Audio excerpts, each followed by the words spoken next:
Welcome to our Rolemaster Actual play session. Twilight of the Old Order is a campaign set in the world of Duranarki, the continent of men. In this gritty, cutthroat world, politics, religion, and commerce are all intertwined and reign supreme. Characters need to be both smart and ruthless to survive. We hope you enjoy our story, and, as always, may the dice roll in your favor.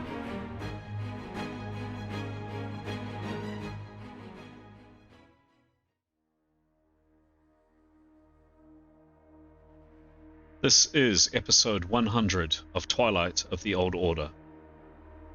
The Twilight Party have arrived in the free city of Jada and are planning their next move.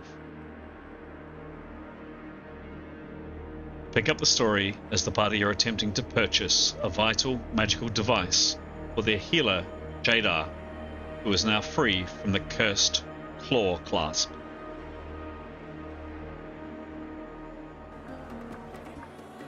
Hello, my name's Chris, otherwise known as GM Chance, and welcome to our story. Up on screen are the characters that will be delighting us with their escapades and adventures during this session. In a second, I'll hand over to the players playing those characters to do a quick intro of the character and also answer a character development question, which I sent out to the team earlier in the week. Before I do, just a massive thanks to our community, to the people that are watching these videos that we're putting out. Thank you very much indeed. Love the feedback, love the love. Keep it coming in.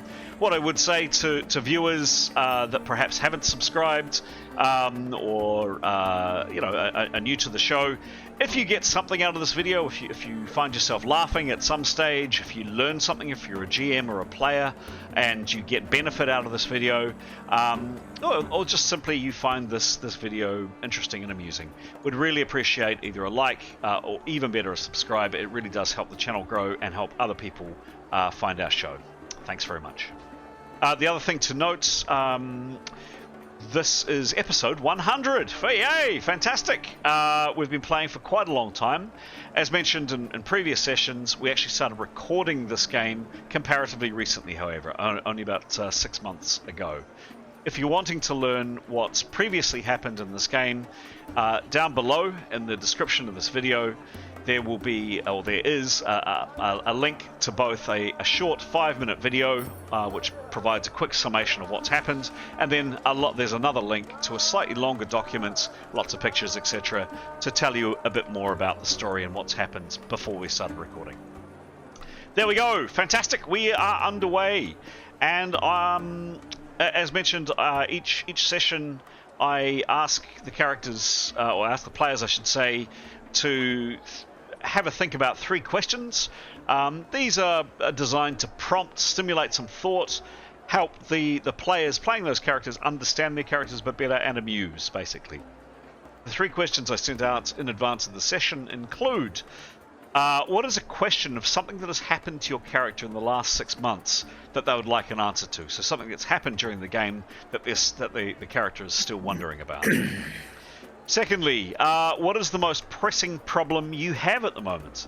And then thirdly, is there something you need or want that you don't have, either for yourself or for someone else important to you? And I'm going to, when I hand over to the first player, I'm going to ask that player to nominate the next person to speak, or the next player to speak. So first up today, we have Stara. Stara, take it away, please. So Jada's most pressing problem at the moment is she took off a magical clasp and suddenly, well, that was a long thing to explain, but after the clasp came off, her hair has gone grey and she's lost half of her power, so she's very concerned about what's happening to herself. There. Excellent, thank you. And just a quick summation of who Jada is. Oh, Jada. Jada is a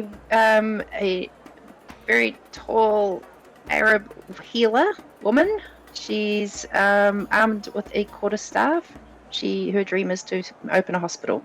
Excellent. Thank you very much. And next person, Grey. Aiden. Hello, I'm Aiden. I'm playing Grey, who is a tall and very handsome half-elf. He is a magic user. He specialises in beast mastery, but he has a couple of other kind of handy little tricks up his sleeve that he can do as well. But he's also very good with using his axes, which he's very excited. He just bought a new axe. He's excited to try that one out. His kind of pressing problem at the moment is they have all this gold that they found in the in-between, but it's currently under lock and key, and they can't really access it at the moment. And he's a bit nervous because he wants to. He loves shiny things, and he also loves buying things. He's a bit of a shopaholic, and he's antsy to kind of get his hands on it. Excellent. And I guess I'd love to hear a bit from Nicholas. Thank you. Kia ora, I'm Peter, and I'm playing Nicholas. Nicholas is a common man, quite compared to the rest of the party, definitely a small fellow. Sort of shy and retiring, doesn't put himself forward. Happy just to go along with the rest of the party most of the time.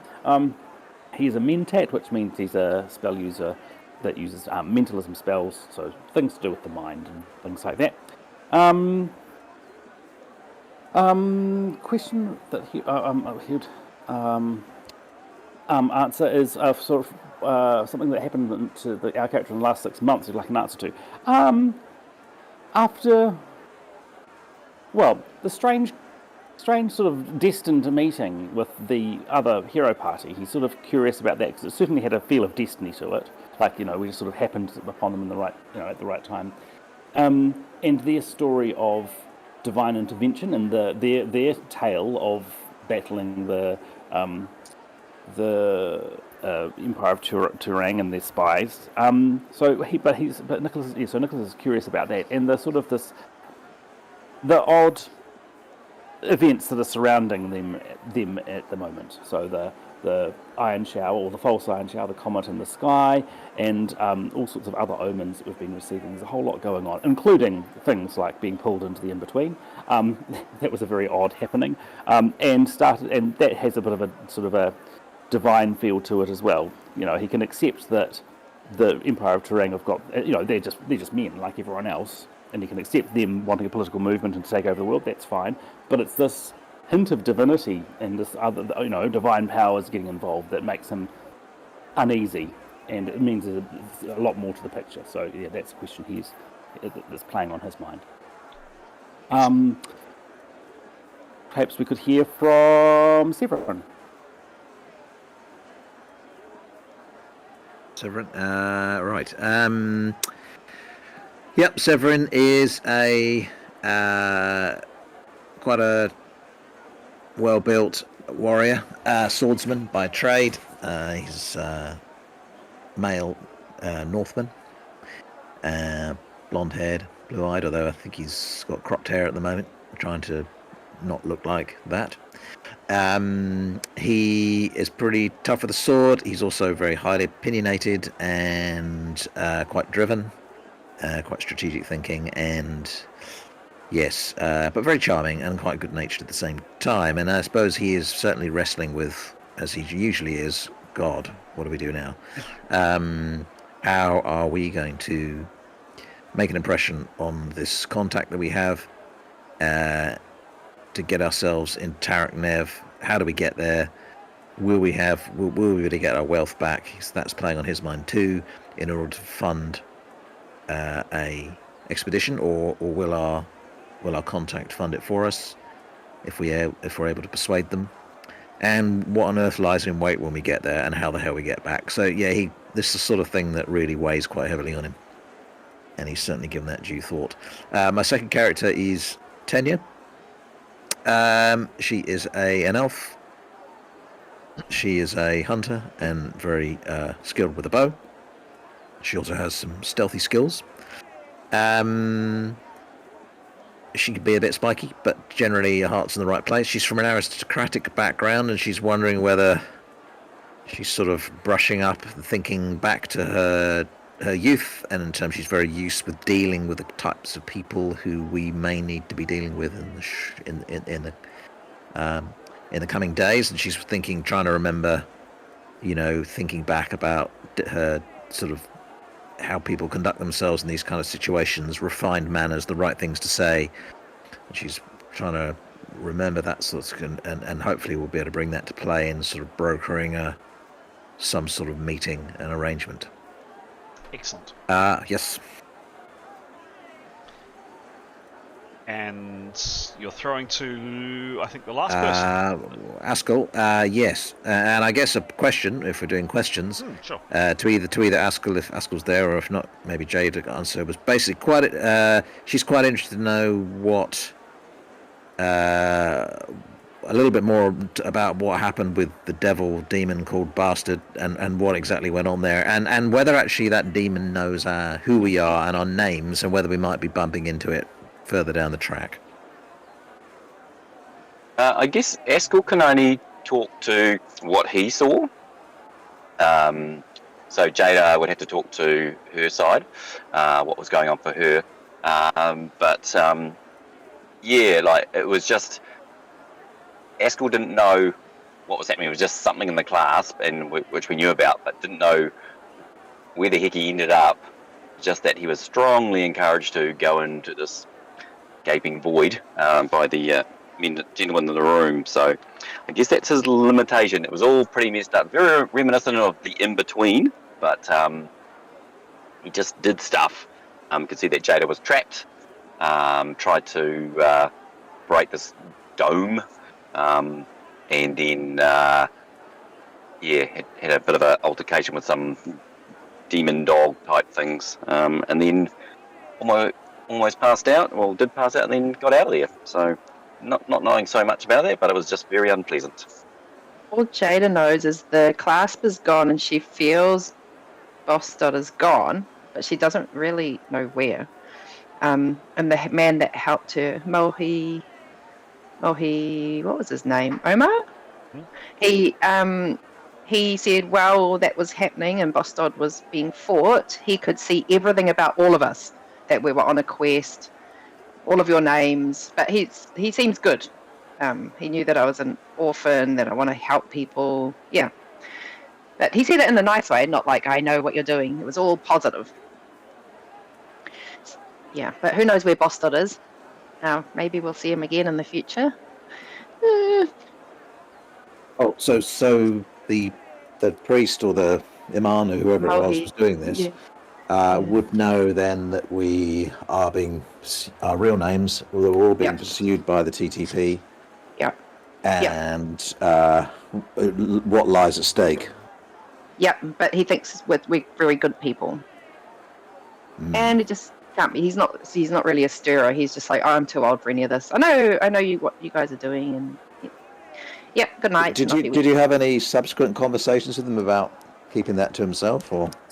He just kept saying, I'm too old to be bothered with anything. I normally would tell people, but I'm too old, I can't be bothered, I'm going to bed type thing. But he did tell me there was a group of people, singing sisters that are healers, called the M.E.R.P, and they're all women healers, and they're very wealthy, and I think he passed my name on, so if we find them, they'll be friendly. I wonder if we might want to change hotels. I trust him. He didn't have to help with Boston. No. But For more information, there is always a video too. Oh, yeah. Yeah, in case I forgot. 5.5 action-packed hours of it. So if you had questions, Graham, you may want to skim that as well, perhaps, or not. Very good. Thank you, Askell, for answering that question. In terms of an introduction to Askell and also answering a question on your own behalf, go for it. Cool.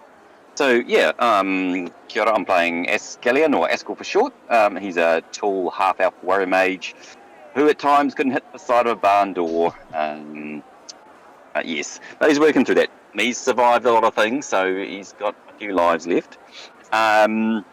He comes from a port city, and accordingly, his most favourite weapon is his cutlass. As far as what would he love, or what does he want? More need, and it's emphasis on the need. He would need a ornate or magical cutlass. That would be his thing that he would love. There you go. And that's cool. Very good. Thank you very much indeed. Very good. Well met, one and all. Thank you very much for your insights and intros. There we go. Gentle viewer, that's the team.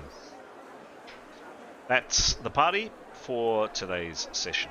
So, quick summation, please, from Pete, others, like super quick, of what happened last time. A couple of sentences, and then we'll jump into it. Yep, sure. Thanks, Pete. So, sure thing. Last time we started, after we just parted ways with Jada and Astral, who'd gone into I'm going to call it a temple, a mosque. And we waited for a while, and we waited for a while longer. We continued to wait, and very odd happening started to happen. A storm started to gather over the top of the mosque. We saw a shape in the shaft of light that was coming out of it, or there's the one. We waited longer. It was very stormy. After a while, once everyone else had left, we thought, oh, screw this. We went back to our lodgings, except I think Tanya stayed. Actually, eventually out came Astral, and Tanya and Astral came back and explained what their experiences of the depossessing of Jada, which I think, as Anthony just sort of described, involved jumping into some other dimension and having quite a fight there, and eventually, they triumphed and came back, and apparently, the clasp was gone, and the demon, devil, whatever he was gone as well. So the rest of the group was very relieved to hear that. It sounded like Jada was still very much, was still unwell, and Astral was a bit worse for her as well. The rest of the session was us, I think, reconnecting with. I don't think we met back up with Jada yet. No, she's still at the Ulea, the temple. Yeah. But the rest of the session was us going and starting to think about items and preparation for perhaps a journey into the swamp to this city of the dead, Tarek Nev, which is where we're hoping to waylay the guy in charge of the Hammer of the New Age, who's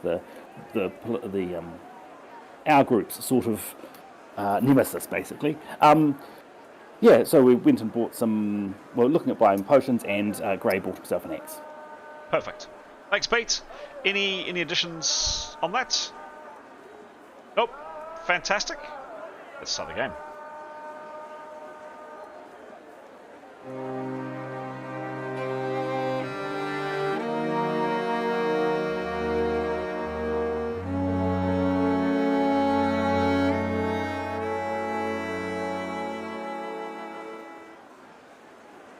Marvellous. So yes, indeed, you are on the streets of Jebai Rima, or sorry, specifically, you're not on the streets. You're currently in a shop, and I'll describe the shop in a second.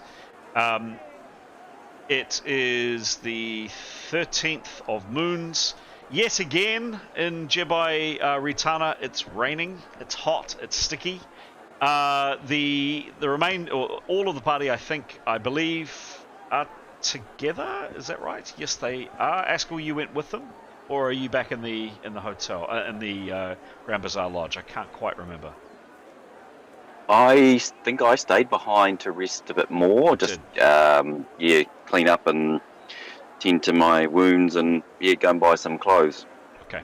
And I think Tanya remained behind as well. That's correct. Yes, to sleep. Just keep an eye on things. Okay. To rest a little bit. She doesn't need to rest for long, but let's just keep an eye on the place. Fantastic. Okay, so the other three characters, so Severin, Nicholas, and Gray, indeed out walking the streets of Jebbai Ritana in the rain, or at least in the drizzle, hot, sticky. You are currently in a shop. It is Bati and Nuenez oils and elixirs in Jebbai Ritana. That's where we'll begin. What do you do? Well, I think we may as well take the disease-resistant stuff. Yep. That's relatively cheap. It's only 20 SP. And, we're going to be walking around swamps, probably. So it's no bad thing. But I reckon everything else was stupidly priced. Yeah, the potions were maybe a little bit expensive. Mm-hmm. So, like he doesn't want us to have them. You guys just got to make some money. That's the thing. You got to make some coin.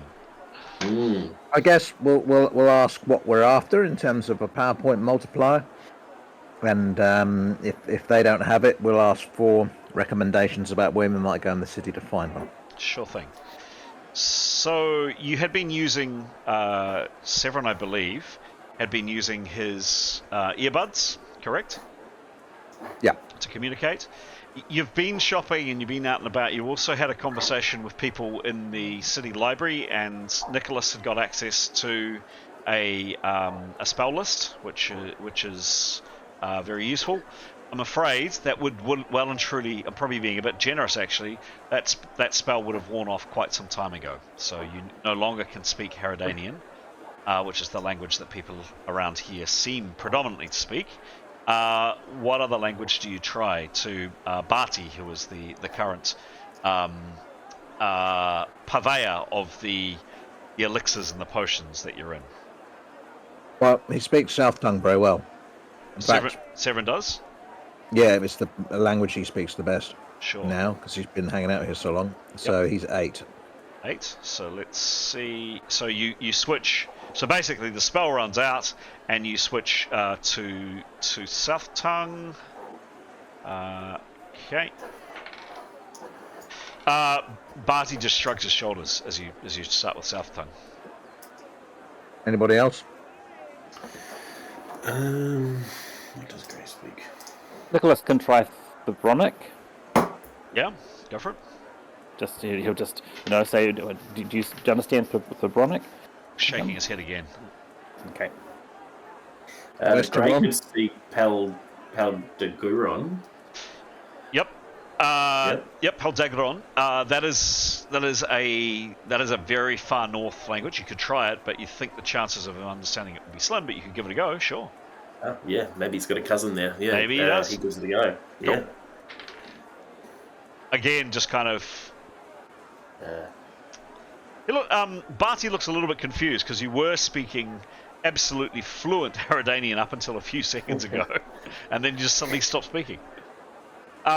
Enchantments, however, are pretty common in this part of the world, and he is a purveyor of enchanted potions, so he's probably, he doesn't look particularly thrown. But yeah, unfortunately. Westrom? Sure. How about that? Yeah, he said his Westron is not good. Quite halting. What do you ask him? Same as before. Which is? We're after a multiplier of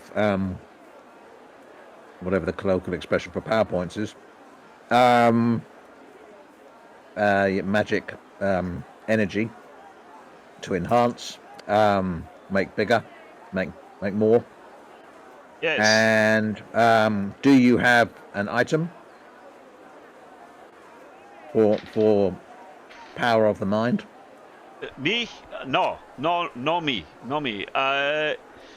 You go this one, he says, and he does the kind of the walking motion. You go this one, this way, this one. You go. Quite strange because he's obviously a very intelligent guy, and then suddenly he's switching to pigeon speak. Astral Emporium. Astral Emporium. Azim. Azim, Astral Emporium. Very good. He make, but very, very coin. Yeah, very coin. Yes. Understood. Yeah. Understood. Or you go Ying's Megagri. Megagri Miniatura. Ying's Megagri Miniatura. Yes. Absolutely. Or and he looks again. Yes, this one, big long, big one, and he points at kind of a small minaret across the way. Astral currents, tower, astral currents. Okay. Well, we'll take note of all those. Do we get rough directions? Yeah. He explains that the Astral Emporium this way, up, this way. Astral Emporium is close. Maybe 5 minutes the walking. Right. Well, Severin will bow very deeply and thank him. Okay. Anybody else? Do we need anything else here, or should we just head off? No, head off, I reckon. Well, Yep. we'll Yeah. buy the those little the moss off him. That's right. Okay. The moss doses I think we've got. Actually, in the previous shop, but yep, sure thing. There was 4 doses of the Tururas moss. Yep. Cool. Do you know who's buying that? And in the next few days, like real days, I'd ask people to spend a bit of time going into their character sheet and minusing off, adding any items on, and minusing any coinage. Rule of thumb in this game: if it ain't on your either character sheet or in the tracker online, it don't exist. Great. All right. So, I'll add that to Severin for now. thank you. Fantastic. Yeah, I think because we needed quite a bit of those, so maybe I guess Gray would get some too. Of The little mossy root things. only 4 available, unfortunately. Only 4 available. Oh gosh, sorry. We'll just take the 4 then. Okay. I've minus up the money off my character sheet. It'll come out in the wash. Fantastic. Okay. What now, guys? Should we go to the next shop? Yeah, let's have a look. Astral Emporium. Yeah. Okay. Yeah, let's do that. Okay. So you're on your way there. You're heading through. I mean, it's a bit more salubrious than this, but yeah, it's. I wouldn't say it's down at heel, but it's just a bit scruffy. And can I please get of the 3 characters? Can you each roll a 1d3? No, 1d6. Let me know who's the lowest. Not me, because I'm not there. No, yeah, correct. So at this stage, it's just Nicholas, Gray, and Severin.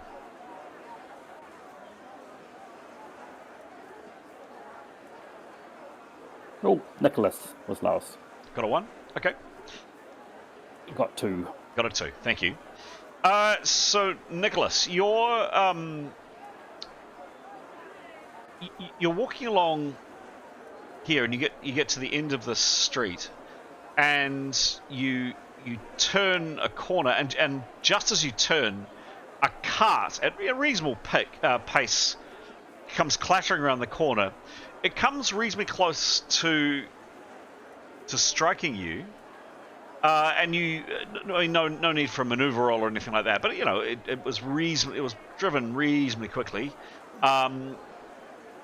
You leap out of the way in time, probably no real danger, but you get out of the way somewhat hurriedly, and your foot lands on a cobblestone, basically an area, slightly raised area the ground isn't completely flat, and your foot lands on it in your attempt to get out of the way, and it comes away. You slightly stumble, nearly fall, nearly twist your ankle, but kind of rectify yourself and glance down, and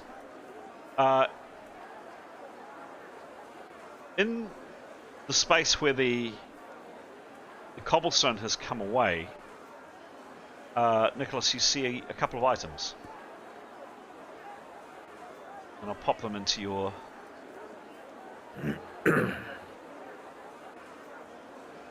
We can see that. You can too. Can. But I mean, thank you. But Nicholas will share with the rest of the group if that makes any difference. Yeah. Okay. Oops. Yes, I keep forgetting what you can see and what you can't. Yeah. Two things.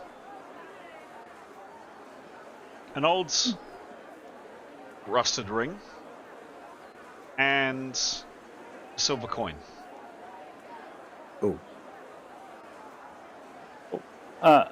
So they've been under that flagstone or that cobblestone, and only just simply dislodged. Looks like they've been there for a very long period of time.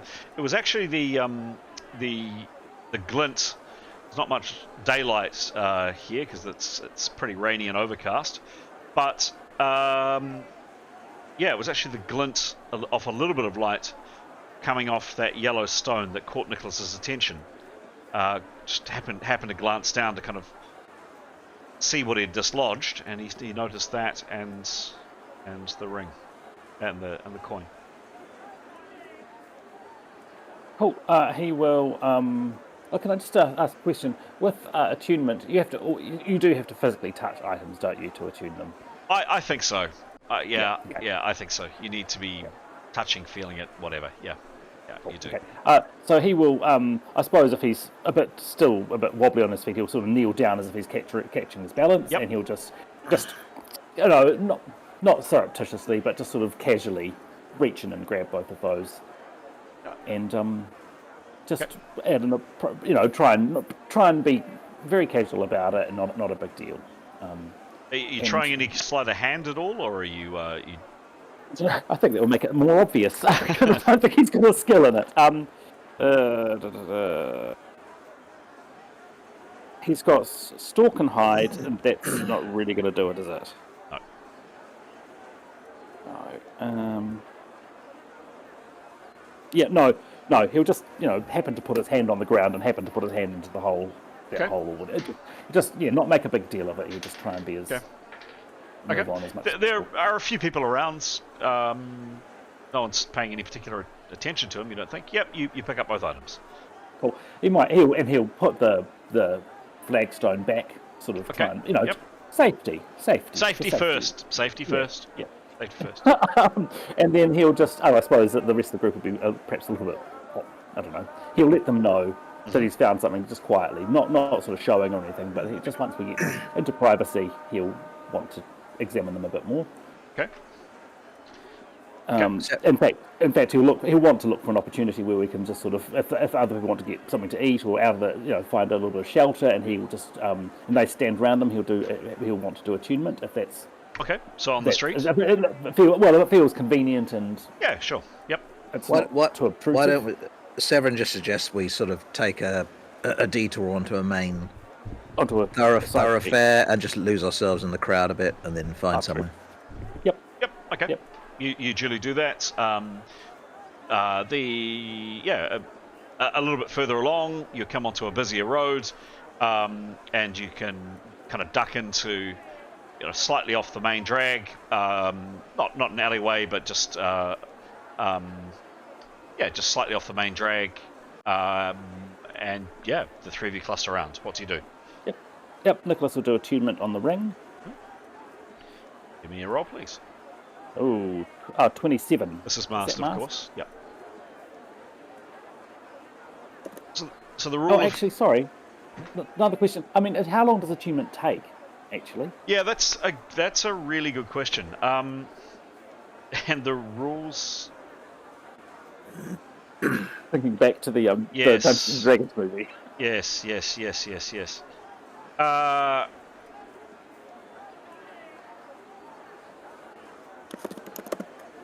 I think it would take a bit of time, to be honest.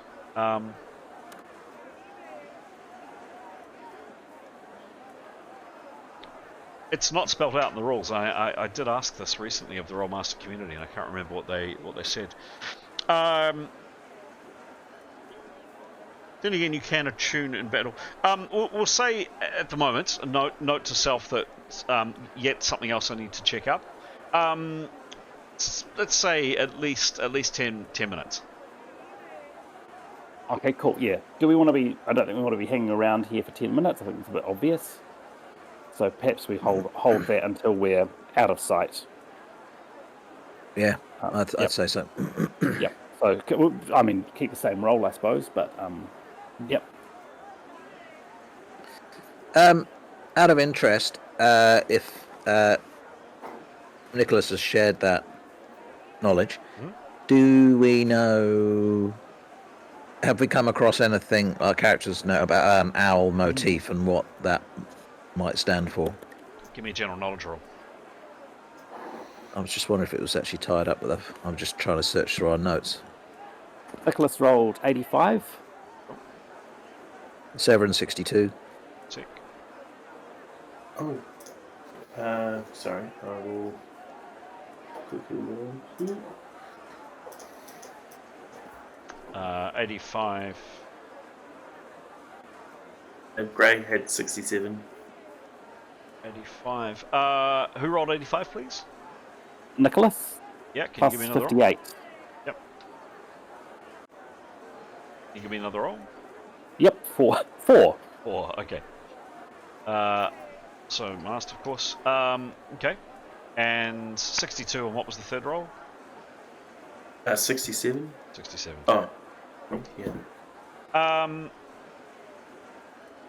Yeah, I mean, nothing immediate leaps out at any of you. Nothing that you've come across in your travels specifically. You don't recognize the coin. Okay. Would we have heard from the hero? Am I making this up, or I keep thinking of Ningwen? Was there an owl connection with her? Yeah, I felt like there was too. Wasn't her like servant person kind of owlish? No, she had a little fluffy critter on her shoulders. Maybe I just made it up. I wondered if it might be a Monman symbol. Maybe I'm just hoping. Okay, what do you do? I think we continue to our shop. Okay. So a few, not far actually from where you are, off the busy street, quite a nice part of town. So by the way, the street that you're on looks like that. It doesn't actually look like that. It's not as, it's a lot more salubrious than that, but it just kind of gives you a physical image. A little bit further along, you enter the golden archways of the Astral Emporium. A magnificent room bathed in otherworldly purple light welcomes you. Mosaic floors depict stars and celestial bodies that seem to shift and dance as you move. The hum of some strange energy tickles your ears. The scent of ozone fills the air. There are other patrons inside, draped in fine silks and ornate turbans, and a number are clustered around various objects. There are several counters dotted around this quite beautiful room. The centerpiece, a floating crystal orb, is tended by a tall, tanned mage with robes embroidered with threads of kind of a silvery color.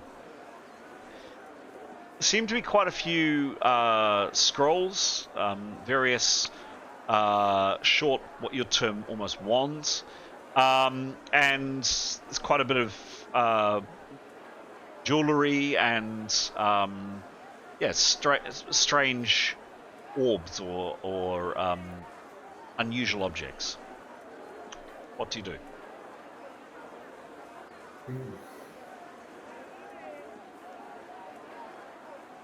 I'll have a chat. Okay. Let's Don't put them around your neck. We'll be looking for some claw clasps. so this very tall, tanned, quite young mage comes up and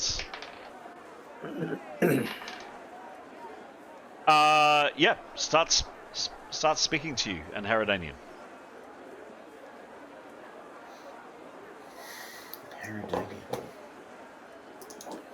Right. Well, we'll work our way through what the languages we have and see if any. Start with South Tongue. Okay. No, he's shaking his head at that. I'll go through Throbonic and the rest of it. No joy in Throbonic. Westron? The other guy knew Westron. Doesn't seem to know Westron. Alaguron. Come on. Nope. How many times can you use those little earplugs of yours, Graham? Once a day. Ah, okay. Who's got the other pair? Is that Tanya?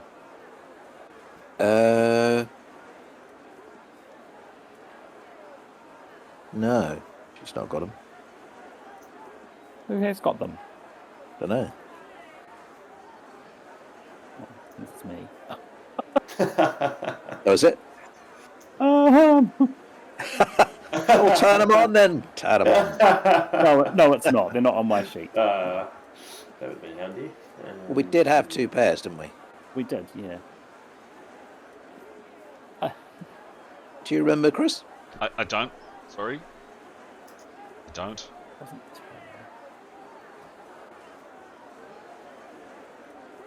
Shall we say they're lost? Maybe it's Jada. Maybe.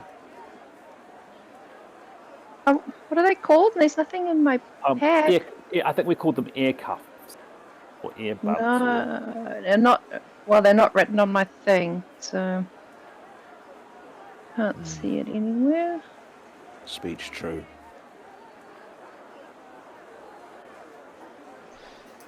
I'm sorry to say, guys, if they aren't written down, Yeah.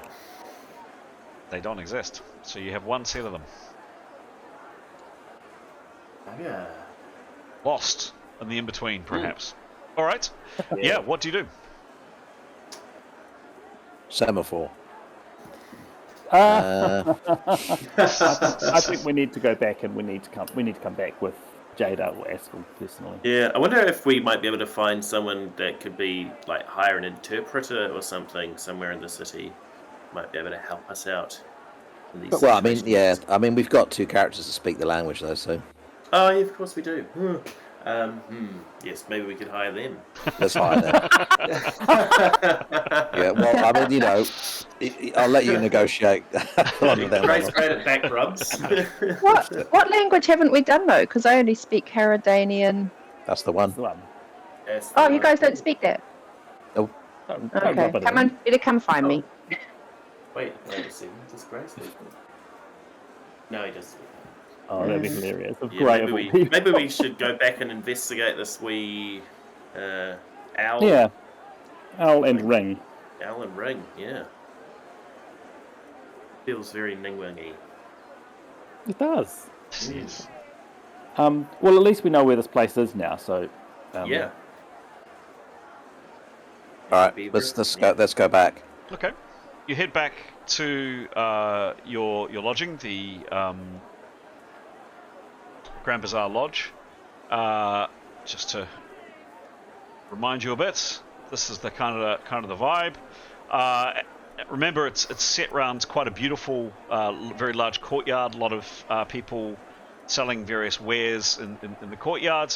You come in, you head upstairs. No sign, by the way, of your hosts, your host Alim on this occasion. you head up to your rooms, and if you recall, there's this area here. No, not one. Sorry, this area here. That's adjacent to your various rooms. Now you are paying a not small amount of money to stay here, a bronze piece per night. So yes, it is indeed luxurious looking, but you are paying definitely.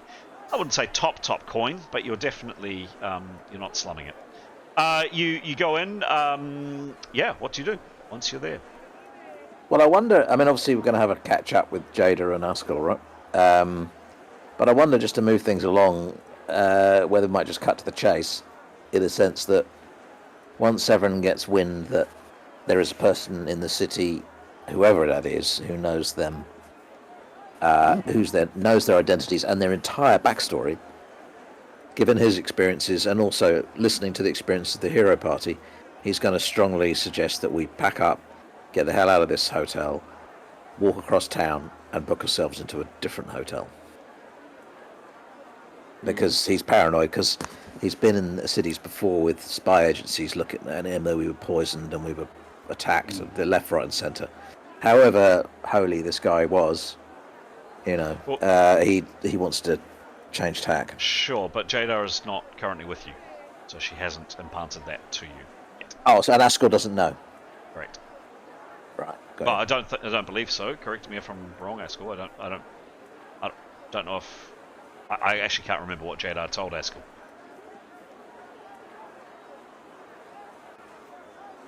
Nope, we're going to say no. We'll move along. So no, Jada is not back with you yet. What's your character? How's Astral feeling, and is he up to a bit of shopping? Get those new earrings on. Yes. Yep.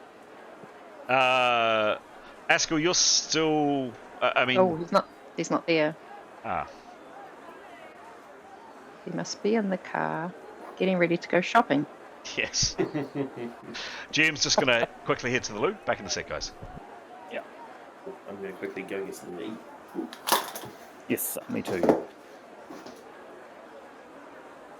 Yeah, Arthur. Anybody there? They've all buggered off. Hi. Oh, your star set. Good. Hello. I reckon. Let's be paranoid. Yeah, that's what we tend to do. Because honestly, the amount of times We have to be. Yeah. stuff happens to us, and you can bet Jeb's working on something. He always is. I reckon we'll just pack up, get the hell out of here, and then check that we're not being followed, and pay up maybe, and just leave in the early hours. I reckon in the morning. Leave at night. Make sure we're bills paid, and Get our money back. Yeah, no, we don't. Won't skip paying, but and then we just leave. I mean, get our gold back. Well, Still in the bank. I don't think we can yet. I think we have to wait a few days, but let's find out when. But at least let's just change location, get the hell out of Dodge, get the hell out of here, and just find somewhere else on the other side of the city. There's no way he's going to let us just wander around doing good things. No. Well, it does feel very safe here, but that's because it's my hometown. I think the other problem is that the people who are going to let us know when our money's available will find us here. Yeah. And we know where they are, though, right? They might turn up with swords. We also have that job to do here as well, so I think I don't want to burn our bridges here. But is it? I do agree with relocating. I think that's a great idea. Just to put it out there, though, how important is doing this job? Oh, don't mind. But I mean, because we could always visit, but just not be here. If that makes sense. Yeah, agreed. And I think that, but also this is our point of contact for the other party, as well. Oh, is it?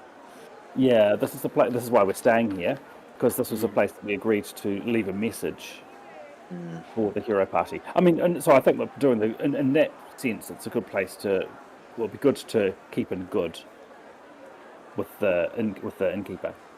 All right. And we need money. All right. Okay. Okay. But I do agree with moving, personally. What do you do? Nicholas will do attunement on the ring. Okay, sure thing. We're still waiting for Astral. Oh no, Astral's back. Did you want to keep that original roll? 27? Yep. 27. So this was the attunement, Pete. Yeah, attunement on the ring.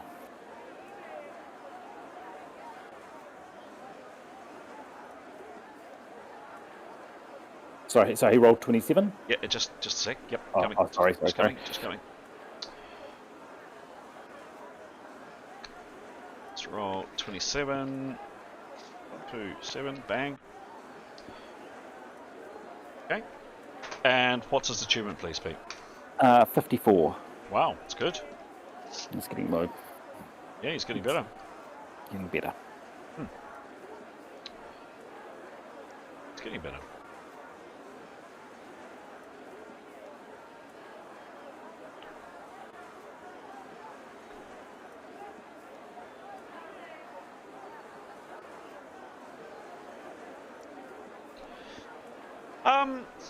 Yeah, looking over this ring, takes you a few minutes to kind of get your head around it and looking at it, but yeah, you can't detect anything, any abilities or anything at all really from it, Pete. Cool. Does his touchy-feely power do anything?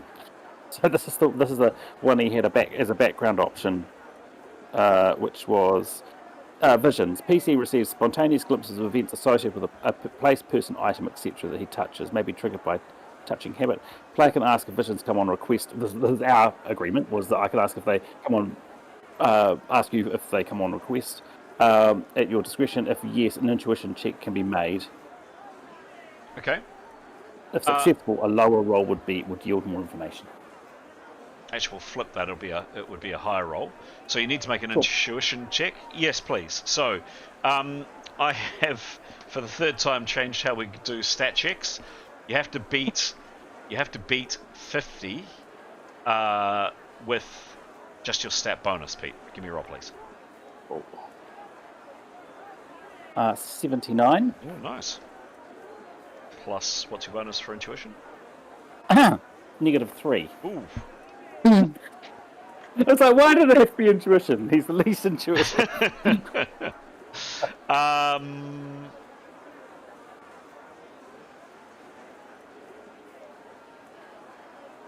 Yeah, he. So just visions of yeah, he sees a woman. It's part of. He sees the eyes of a woman is probably a better description. She's heavily veiled. She has a ring of coins across her brow as decoration. Her eyes are very, very beautiful, and you see her for a second trying on this ring and kind of gazing adoringly at it. That's about all you get. Okay. He'll describe that to everyone else. Can he do attunement on the coin? Sure. Roll. 44. Or it's masked, of course.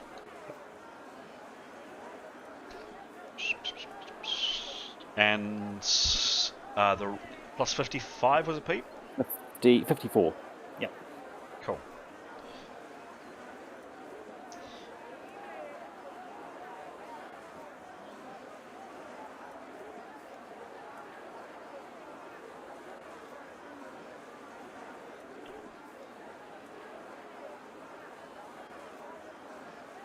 No, as far as Nicholas can make out, it's just a coin. Cool. And do we bother doing a vision thing on that one? Perhaps it's much the same. Up to you. Yeah. Oh, well. Yeah, does he get any visions from the coin? Same. I'll say the same. So don't need to roll. That's just the same sort of thing. No, actually, no. Do give me a roll on that one. Sorry. Thank you. Thinking about it. Yep. 58 -3. Okay. Yeah, all he sees this time is a hand dropping the coin. Looks like a woman's hand, but more than that he can't tell. Okay. Cool. Thank you. He'll explain this. He'll share this with everyone, and then offer for anyone else to do attunement or investigate those items. Okay. All right. No one seems to take the offer. What do you guys do? Oh, actually, It's kind of early afternoon at this stage. Actually, does he recognise is that string of coins he saw on the woman? Is that a symbol of anything? Does he recognise it was just a common adornment? Just looks like an adornment, as far as he can tell. Okay. Oh, sorry, Pete. Was Nicholas not staying back at the library to? No, he had come. He had gone shopping with everyone. He had. Yes. Okay. Yeah. Cool. Thank you. Yeah. Just to check. Oh no, actually, sorry, you're right. You're absolutely right. After they went on shopping without him, he went back That's to the what I library. thought. Yeah. Yeah. Sorry, my apologies. Yep. He went to the first shop, but then when we went to other places, he went back to the library. You're absolutely right. I'll still say he found the coin in the ring, though, perhaps in between on the way heading back to the library. Okay. I don't know if that will make any difference because he would have just spent the rest of the day at the library and gone back to the lodging later in the afternoon. Sure. Yeah. So at the moment, you're still at the library studying your prosaic spell list. Yes. Askell and Tanya are in their respective rooms resting. Gray and Severin arrive back at the Grand Bazaar Lodge, and Jada is still at the Ulea, the temple. Early-ish afternoon. What do you do? So, Askell back. I heard the conversations about the attunement. So Askell has those darling earrings. It might have been a good time while he was waiting back at the room to spend some time trying to attune to those. Sure. Yes. Yeah. Go for it. Now we know what the earrings do, don't we? Askell just had attuned to them. Correct. Yeah. Right. I think it was a ×2 PowerPoint multiplier. Oh, with a yes. No, you do need to attune to a multiplier. Yeah, that's what we said in the in between that he would need to attune at some point. Yes. So, just as a thought for you, Askell, can you remember who it was that actually figured out what the item is and does? Who was the magic-y person in the group that did it? Was it Silvioross? Silvioross? Yeah. Because she did a whole bunch of the items. Correct. Yeah. So, one of the house rules that I use is very explicitly in Rolemaster. It says you cannot teach someone else how to use an item. Like it's absolutely spelled out in the core rules and any of the editions of Rolemaster that say you cannot teach someone how to use it. However, I have brought on a house rule, and the reason for that is if you are a swordsperson like Severin, the chance of you ever being able to use a magic item are pretty much zero because you won't have any skill in the skill, and that would then restrict magic items to only spell users, which I think is quite limiting in the game. So in the rules that we play, if somebody has, in this case Keros, who is no longer with you, but if someone has gotten a result of either a success, which is a result of 101 to 175, they can help another person. It takes a period of minimum 4 hours, but they can help another person try to figure out how to use that item with a +75 to that other person's roll. If the person that initially attuned to it manages to get an absolute success of 176 or above, they can do the same, but with a +95 to the roll. So unfortunately, the person that figured out how to use this item is no longer with you. Astral can, of course, absolutely try by himself, but in my game, in my rules, you can. It does take time, as I say, at minimum 4 hours. But if someone does figure out an item, they can teach you, which can help. So, and as I say, the rationale for doing that is to allow the likes of a Severin, who has no spell using ability, to actually gain the benefit of using a spell, using an item with a spell. Severin would still, anybody would still need to attune to that item, and there's always the chance that you screw up an attunement roll and you can never use an item. For example, whatever spells and abilities in this item or on the rune paper are activated and directed against you. Any runes on the rune paper are gone, and you'll never be able to use any of the spells and abilities contained in the item. So it is possible. There is always the chance with this game, of course, of the result going bad. But yeah, just to frame that up for you, Astral, you can try to attune yourself, or you can get someone else with a better attunement to attempt to learn it on your behalf and then teach you how to use it. Okay. Yes, it sounds like then Astral might need to go for a bit of a wander this afternoon, and back. Everyone else being the bazaar, perhaps it's to wander down to the bazaar and find some magic-y type shop person that might be able to help them. Okay. So what does Astral do? He is still reasonably weary. Oh no, he's had the morning to sleep, I guess. So he's had a morning's rest. So he's feeling somewhat better. Yeah, I guess. He'd probably want to head out to the bazaar. I don't know if is it Tanya? Yeah, she wants to want to go for a wander as well. For sure, she's got a few things she wants to buy too. Safety in numbers. For sure. And obviously Astral is fluent language, so everything's going to be a lot easier for him. Okay. Well, for simplicity's sake, I'm happy to say that Astral and Tanya both needed some rest. Astral came back pretty early in the morning. He had some food and then crashed out, but he's had a morning's rest, so he's had at least 4 hours sleep, so he is rested up somewhat. Tanya, being an elf, he doesn't need to sleep for long, so you've rested for the morning, because of course you didn't get any rest the previous night. You're on watch.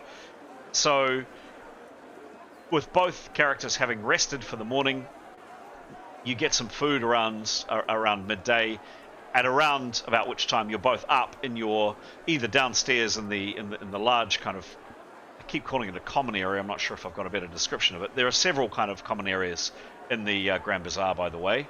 There's not just one, but downstairs or in your own kind of private chambers, these ones here, and both at which point both Severin and Grey come back, a bit wet and a bit drizzled. So the four characters are now together. What do you do or say? And Nicholas was back with us as well, wasn't he? No, just determined Nicholas was actually continuing his magical study at the library. Okay. Let's go shopping. Yeah, tag, high fives. Okay. We'll ask what we could do with your language ability. We're trying to get Jada a PowerPoint multiplier. Yeah. And we think you might be able to help and communicate on our behalf. And Tanya says, I want to go shopping. I want to get some items so I can build early warning traps, please. So bits of clanking metal, bells, bits of wire. She wants to be able to build those. Sounds good. Astral's all up for that. A bit of retail therapy. Very good. Astral, you're also wanting to stop off and get some less blood-stained clothes, I think. Is that right? Yeah, you talked about I could have gone down into the hotel area type thing, but he just waited. Okay. So do you do that before you head out, or do you go out as you are? How bloodstained was it? Like? Well, he lost enough blood to pass out from loss of blood, so very bloodstained, I think. Okay. Well, maybe it's talking to the others and just perhaps just borrowing a new shirt and just at least ditching this shirt. Okay. Yeah. Okay. You're not exactly looking your finest. You're still covered in blood. I mean, if you remember, you got cut in the face and you got cut in the leg, and you were bleeding at 2 and 3 hits per round, respectively. And the very last second, Jada came up and saved you just as you passed out. So, yeah, fair to say you're still pretty blood covered. But yes, you could probably swap. Just the clothes, right? Like, because he would have in his rest time cleaned himself up and yes, in. Yeah. Sure, of course. Tanya can lend him a nice blouse to go with his earrings, of course. Yeah. Yes. But yeah. Holding hands, me and Tanya. Let's head out. All right. We've got a shopping list of things.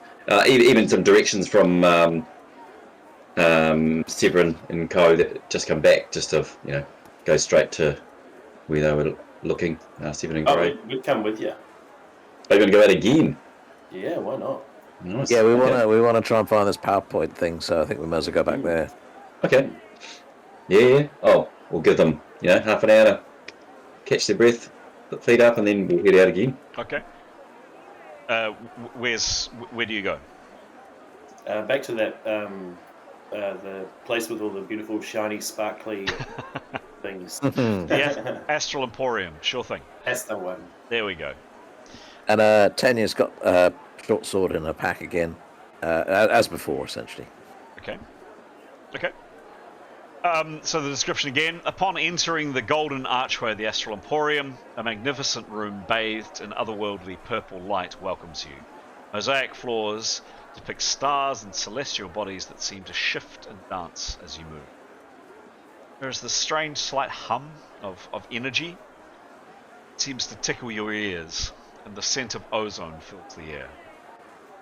There are less customers now, so people have seems to have headed off. There are 1 or 2 still remaining. However, draped in very fine silks and quite ornate turbans, and they actually seem to be a couple of them seem to be speaking to each other or haggling with each other. The same gentleman who saw you before, tall, tanned man, quite a young guy, with robes embroidered with threads of beautiful silver, comes up towards you, and he looks inquiringly at you again, and says in Haradanian, I see you've brought someone else this time. I wonder if they'll be able to communicate with me. Looking at Askell. Askell would do like a courteous sort of bow, and then obviously fluently speak to him. Yes, my friends need a little assistance with their shopping. Northern infidels, by the look of them. Yes. They mean well, but that's right. I'll look after them and keep them. Shame they go into hell, but all good. Yes, most definitely. But yeah, it is just meant to be. Yes. We tried. We had quite an interesting attempt at a conversation before. We went through, I think, 4 or 5 different languages. I think one of them was Westron, perhaps, but yeah, I don't speak the heathen tongue, I'm afraid. How may I help you, sir? My friends and I, we are in need of certain items. I myself have come upon some wonderful earrings that one of my other friends, who's not here with us, says they are magical and assist with magic, increasing my magic power. Mm-hmm. But I've yet to fully explore them and for a base word attuned to them. Then my other dear friends here, one is after some items for alerting us to any not so friendly visitors. And then I'd get those in the bazaar, I think. Yeah. Okay. Oh yes. We're in the magic area. But I guess look to the other group. Was there any other bits that they needed from this area? PowerPoint multiplier. Yeah. Oh, that's right. And then yes, although I have found some PowerPoint multiplier, but they're from my magical realm as a semi-magic user. But we need a mentalism PowerPoint multiplier. I don't know if that's the Yes, what you'd actually call them. there would be some. There'll be some. Yes, he explains. You explain to him. So you want me firstly to attune to those rather lovely dangly earrings that you have there, correct? And then do what? Assist you? Yes. Happy to do so for a small fee, of course. Of course. In terms of the mentalism item that you're after or you're seeking, who's feeling lucky? Who wants to give me a roll? See if either has one or can make one. Anybody feeling game today?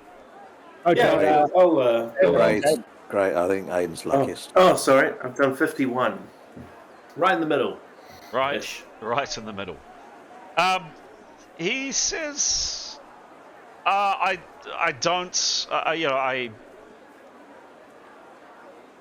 my wares usually tap into the power that is all around us, the power that is imbibed in this door, this wall, this ceiling, the very essence of this world. The powers of the mind is not my speciality. I certainly don't have one of these items for sale. However, I have lived and worked in this city all my life, and I am extremely, extremely well connected. And with perhaps a little bit of time, I could look at getting one made for you. How long would it take? Yeah. How long would it take? And does he have any colleagues, friends that may have something?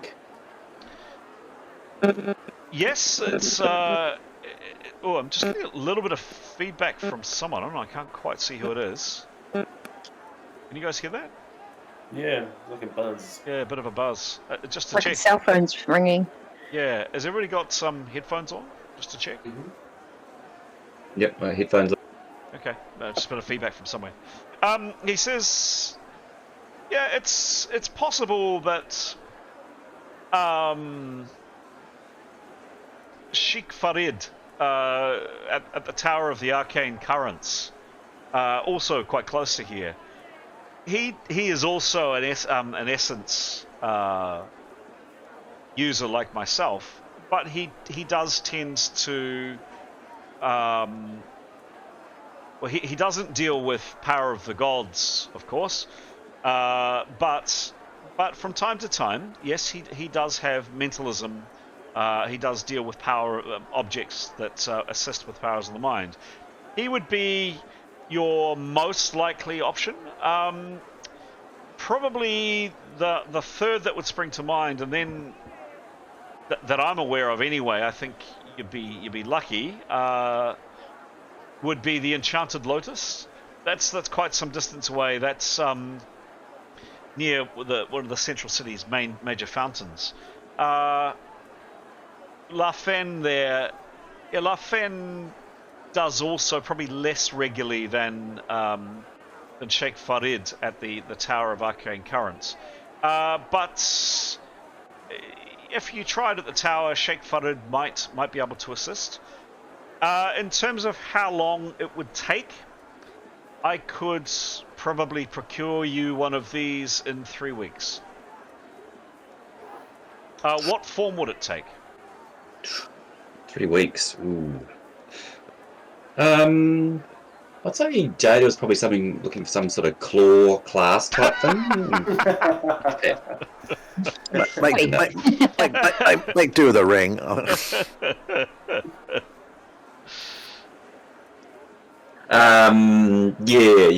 ring. I think she's had enough of brooches, right. type thing. Yes. Something she can take off easily. 2 to 3 weeks. Yes, 2 to 3 weeks. So, Asker will probably spin back to the rest of the party and talk to them. I guess what's our thought on 2 to 3 weeks? Do we have 2 to 3 weeks, or do we need to boost in the next few days? No, we're not going to leave that quick because we've got to wait for the word to come in on the loot. So I think we'll be here at least a week. I'd have thought. Who knows what's around the corner, but. So that's something we could certainly consider, though I think we should try the other places first. But while we're here, could you ask the man what other sort of magical items he might have that might interest us in terms of, like we did with the first place we went to, we were after what kind of rings, amulets, brooches, weapons. You might want to ask about cutlass. You never know, right? Armor. Yeah. And if you could ask him just stuff about that in general, just to see what else he might have, that might be useful. Yeah. So Asker will spin back to him and with a big broad smile of we'll talk more on this making of this item, but curiosity. Now I can speak freely. What other wares that you have of interest that may be of interest to me and my friends, and of course your best price. Always here, you get the best price, my friend. I still wonder why are you traveling with the Infidel, out of interest? I give them hope and direction and guidance. They and of course my dear friend, she's not here. She is working on them to bring them around. To at least save them somewhat from when they go to hell. Just a little bit less stabby, pointy, burning, perhaps. Yes, very good. In hell. Very good. So specifically, what are you looking for? Well, I personally have an interest not only in tuning something, a cutlass. As you can't see, I'm not carrying a cutlass, but that is my preferred weapon. But my friends have an interest in weapons, all types: axes, bows, armor, shield. Any sort of armor, leather, chain, or any other curiosities that may be of use. He thinks for a minute. By the way, I'm still getting that buzzing. Are you guys? It's gone now. It sounds like when a cell phone's coming through. Yeah, that's right. It does. Cell phone. Yeah. Let's all move our phones away. Yeah. Good idea.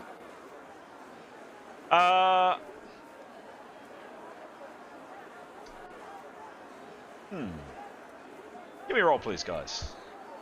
Who just yeah. I'll do it. Yeah, there you go. 2 rolls, please. Is the buzzing back? No, that's gone. Okay, so it's either I move my cell phones away or something. Just D100s, Please. and you want 2. Yes, please. This one 63. 63. Yep. And the next one? Second one 34. 34. Lovely. He says, well, I really don't know exactly what you're seeking, but what you've given me is quite broad there. But I wonder if this could be of interest. And he second would be if the GM can. There we go.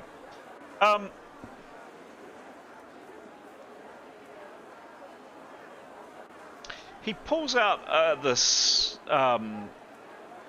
quite beautiful, very dusty wooden box. He kind of blows the dust off the top, opens it up, and inside there are two rings, and he says that this is quite an unusual item. It's called the Ring of Eyes. 2 rings, yes? The wearer of the second ring can see through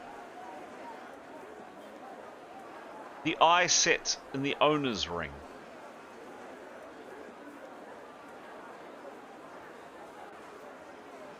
And he explains that that's for a maximum of 5 minutes per level per day and a range of 1 mile per level.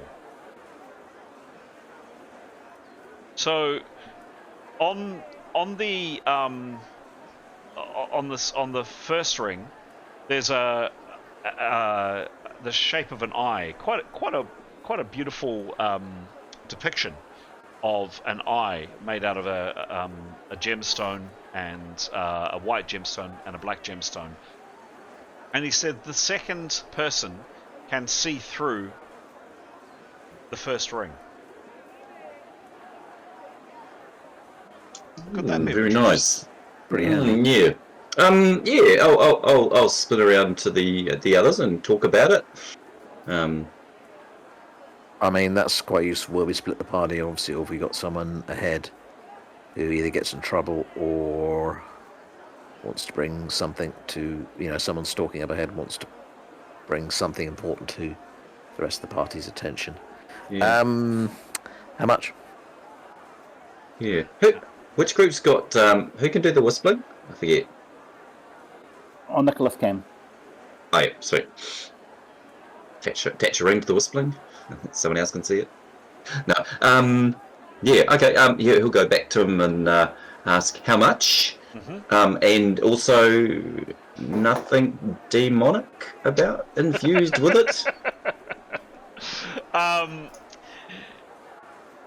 So I'd ask for I'd ask for a trading roll, please. Okay. From Askel. Any stat? He doesn't have trading. Yes. Stat is.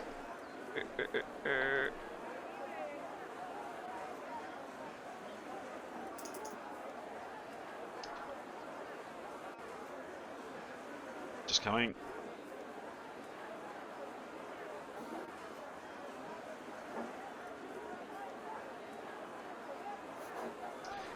Reason and empathy. So reason and empathy added together, divided by 2, and then minus 25 if you don't have the skill. Okay, reason and empathy.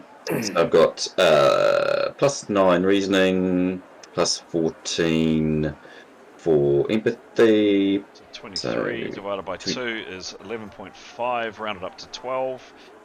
25 minus 12 is negative 13 to this roll. Give me a roll, please. Oh, 4. Give me a roll again, please. Oh, man. 67. I see what you mean about your rolls. No, I know. It's bad luck. Can't even blame old dice that are a bit worn or something running funny. Ah, man. At least it's not life and death.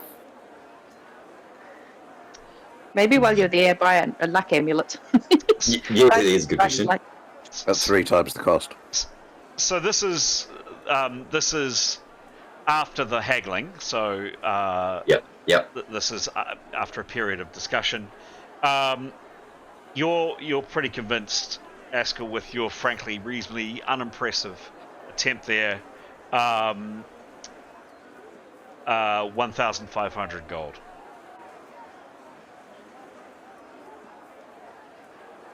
Yeah, Askel's been back 2008. Obviously looked him in the face and like, I think I've cocked this one up, team.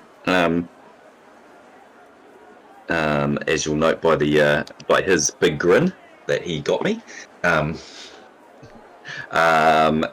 just thoughts, 1,500 gold pieces, quite a whack.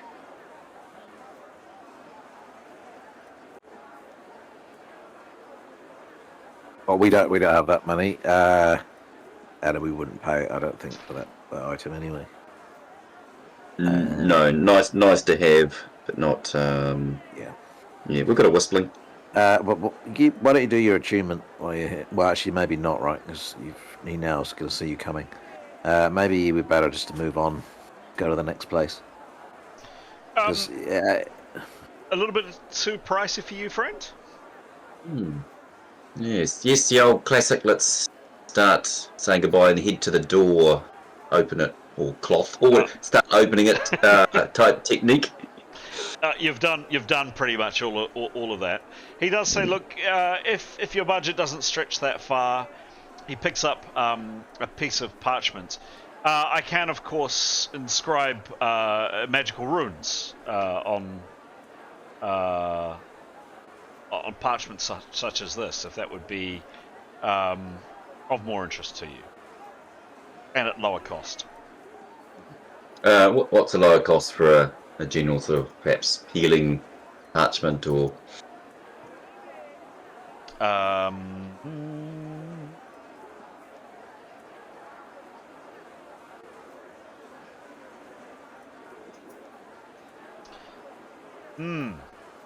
That's a good point. It says, well, again, this is actually our friends, the mentalists that tend to deal in healing. I'm afraid I don't have anything like that myself. Askell will talk to the others. Is there any sort of roles that could be of use, but you can't do mentalist? I think we're probably better moving on, right?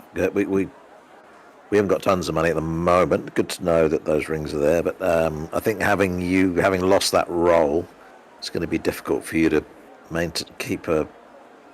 get any kind of bargain here anyway, right? Yeah. And it doesn't actually have what we want. No, that's good.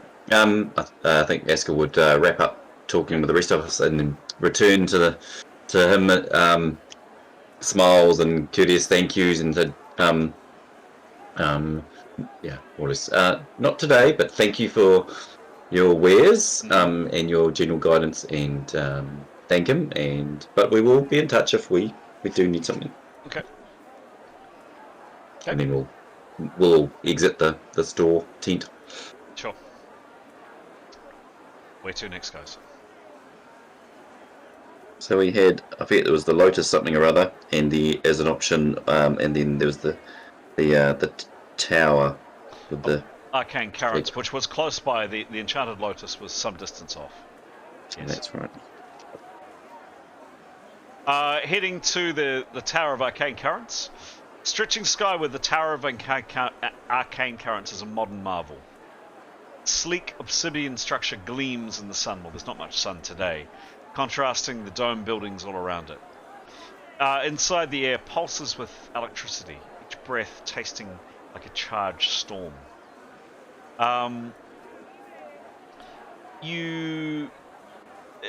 Seems lower level is the only level you get onto, and a very, very elderly man, you're finally directed in his direction.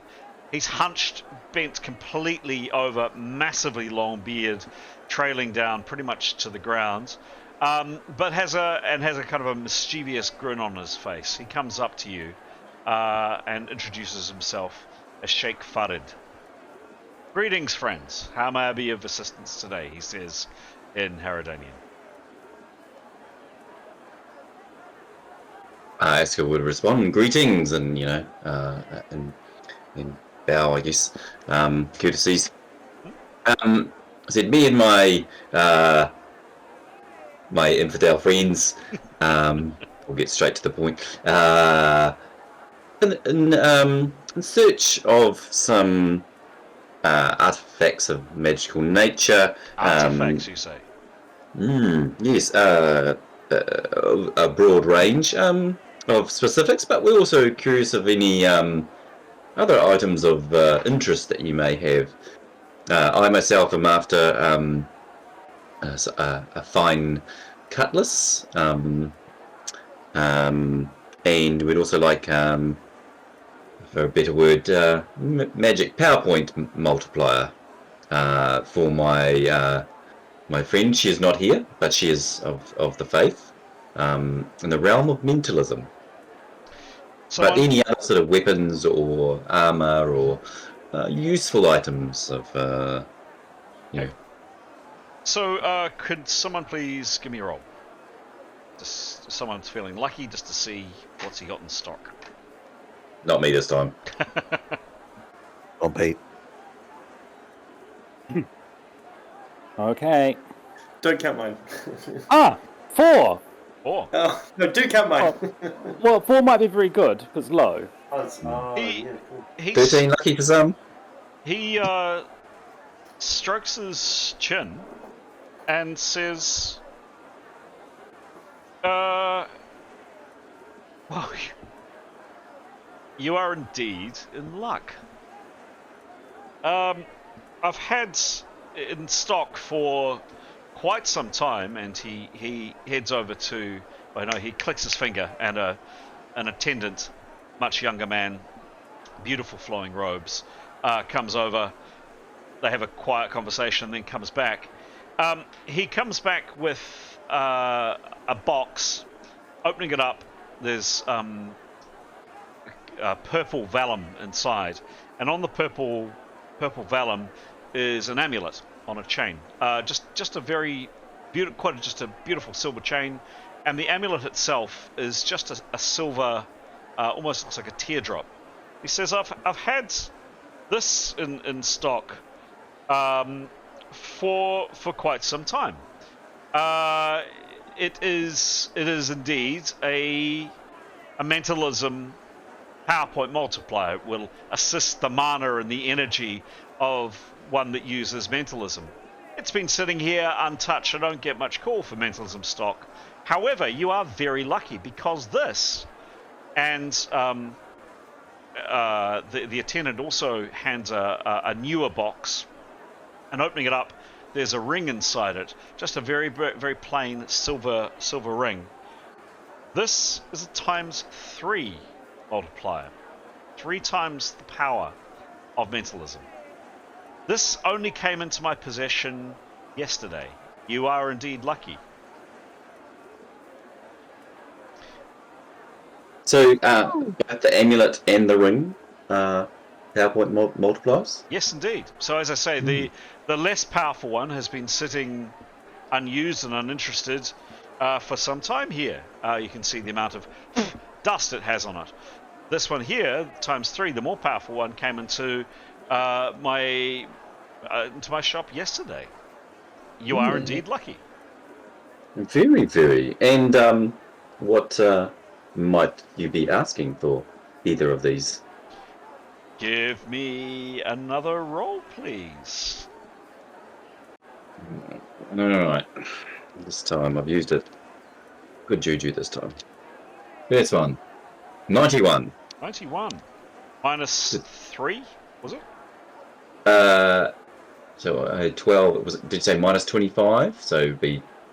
No, minus. How's that? So my reasoning and empathy was combined and halved, was rounded up to 12. Yes, and then you that's said right. minus 25. 25 minus 12 is -13. So -13 to the roll. Sure. Yeah. Which one are you inquiring about first? We'll go about the fancy ring first. Okay. And then the second one, 18. So 18. So hold on to that first roll. Mm-hmm.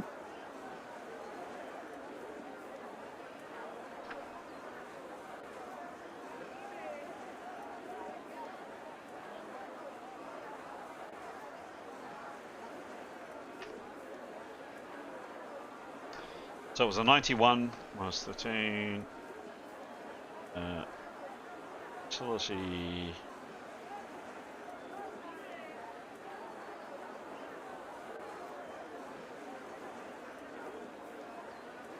Okay. So, just doing a little bit of calculation here, guys.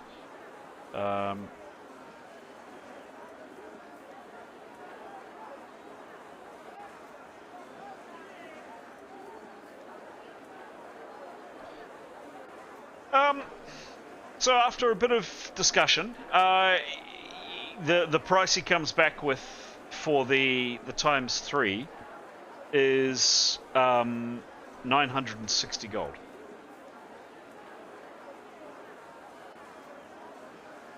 Yes. Let's go on. Nod. And then, of course, say, then what's your best price? That is the best price.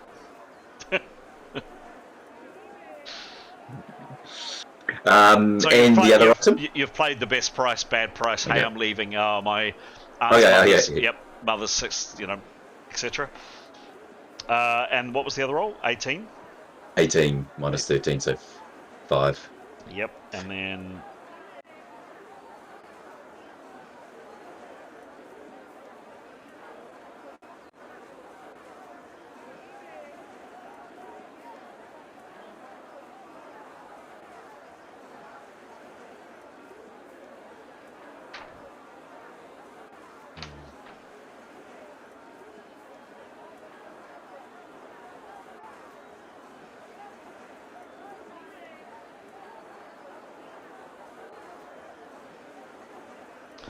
Um, 700 gold.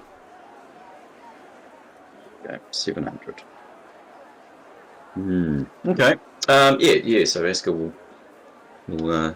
talk to the group again and say, hey, obviously we do have definite mentalism PowerPoint multipliers, but still quite pricey. I'm sure Jada would appreciate a ring. You've already got them, Stara. You've got 2 rings, in fact. But yeah, I'm sure Jada would like one too. As opposed to the amulet, which you might have a bit of PTSD from. Well, I think the 3 times is the one we want, right? Yeah, I think so. I guess I'm not sure of how much gold we all have collectively.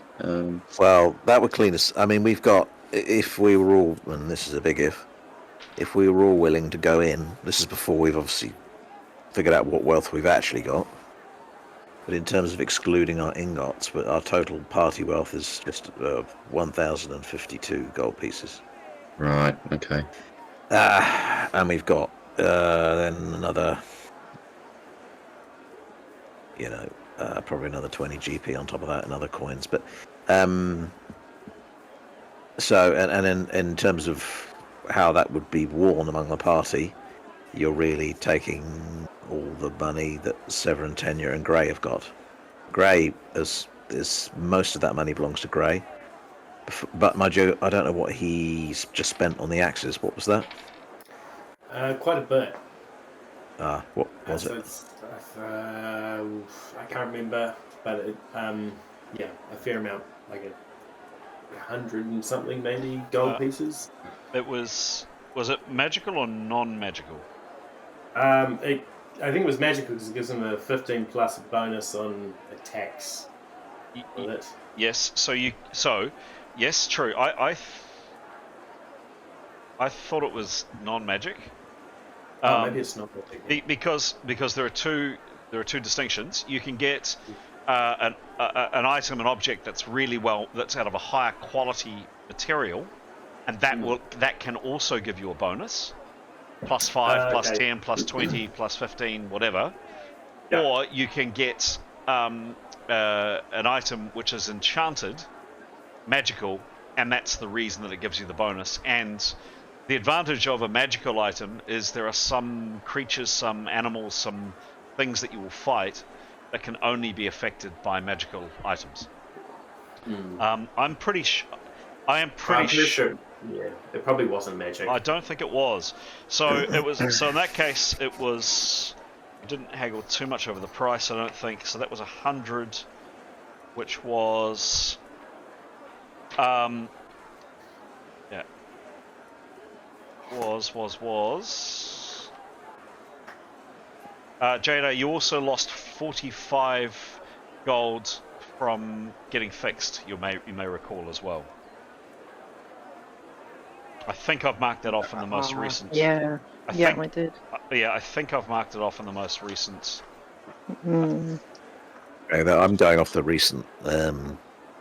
What's on the XP at the moment? But Yeah, so if you go back 1 or 2 slots, you should see that. Yeah. Can you see that I have taken it off? I haven't got it open actually, but I've only got the most recent one. But okay, so hang on, I'll find it. Yeah, we've gone down quite a lot. We've gone down from 1197.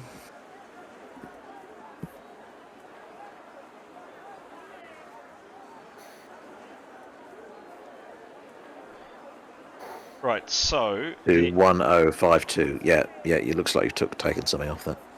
okay, so a hand axe is normally 5 silver.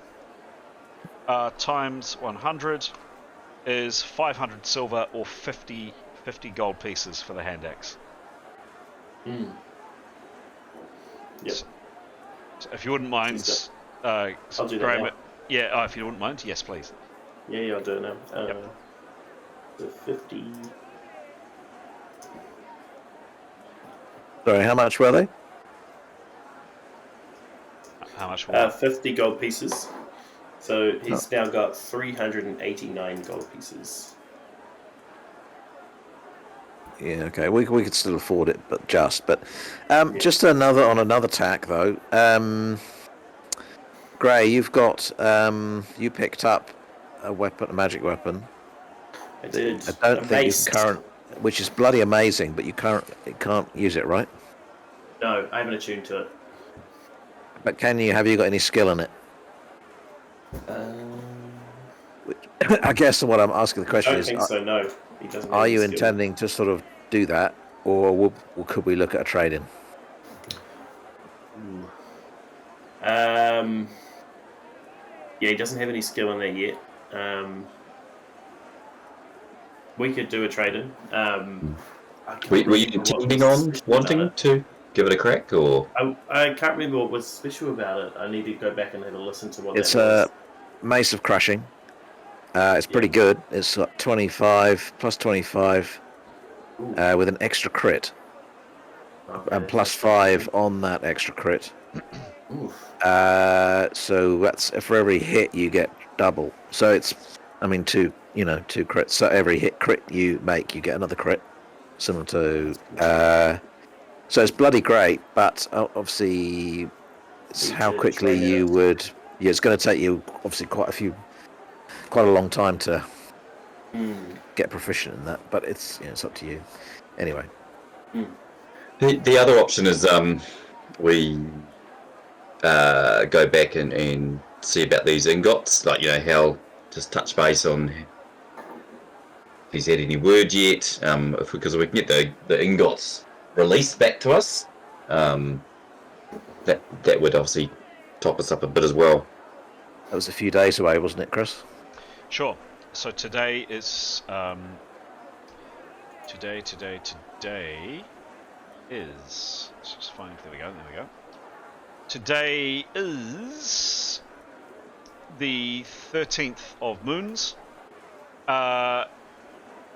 You were expecting to hear back around the 20th, 21st, 22nd of Moons.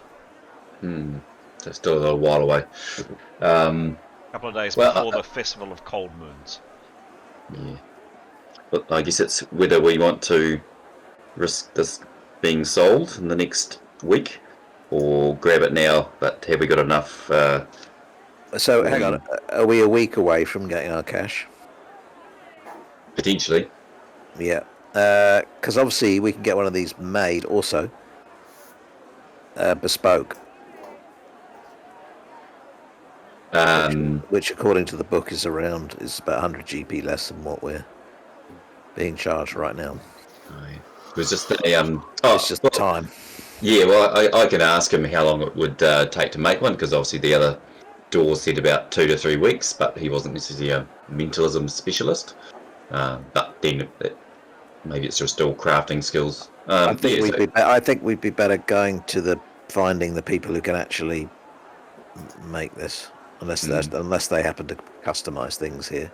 Obviously, he'll just put his markup on it. Yeah. The other thing to note is that I think Jada took receipt of a Warhammer. I assume she's going to use that. Warhammer. Plus 10 magical. Oh yeah, that rings a bell. When did I get that? So In between. we got it in the in-between, and I sent out a little note saying that, and I think it felt, I don't... That's right. Yep. Or do we want to?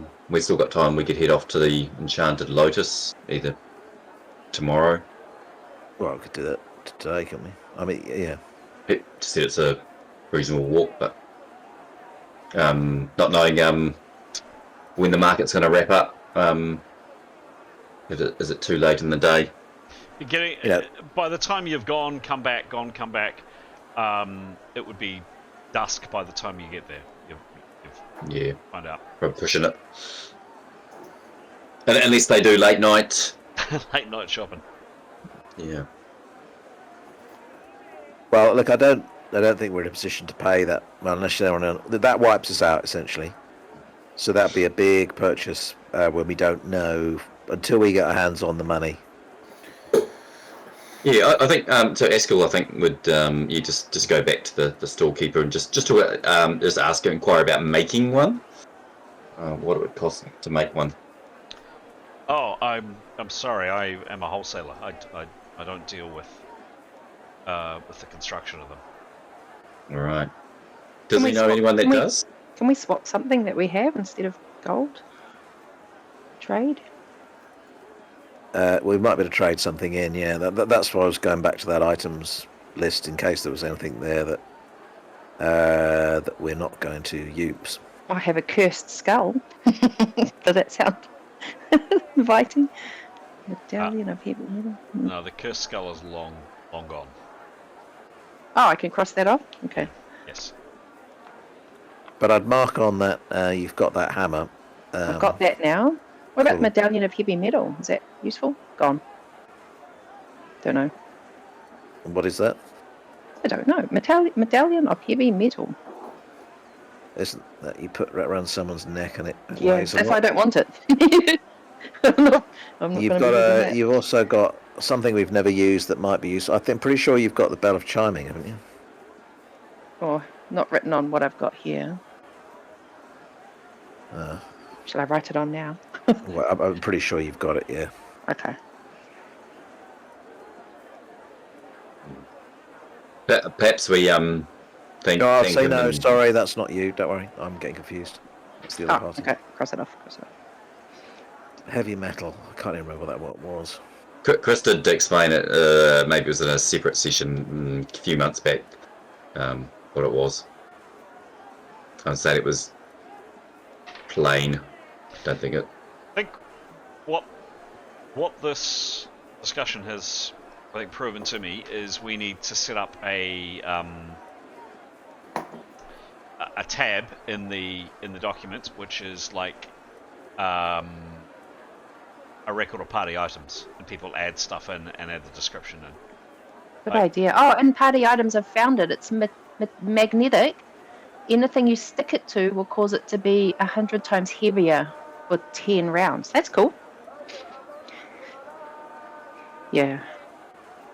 Okay, I won't give that away. I don't know. Do you think we'll ever use that? What do people think? Could be good if we're trying to trick someone, that we've got something heavy. Like. Oh, I mean, Sack of gold. but versus a 3 times multiplier. Oh, yeah. True. It's only we 10 can rounds as well. It's not. We it's can not offer that. long. We've never used it.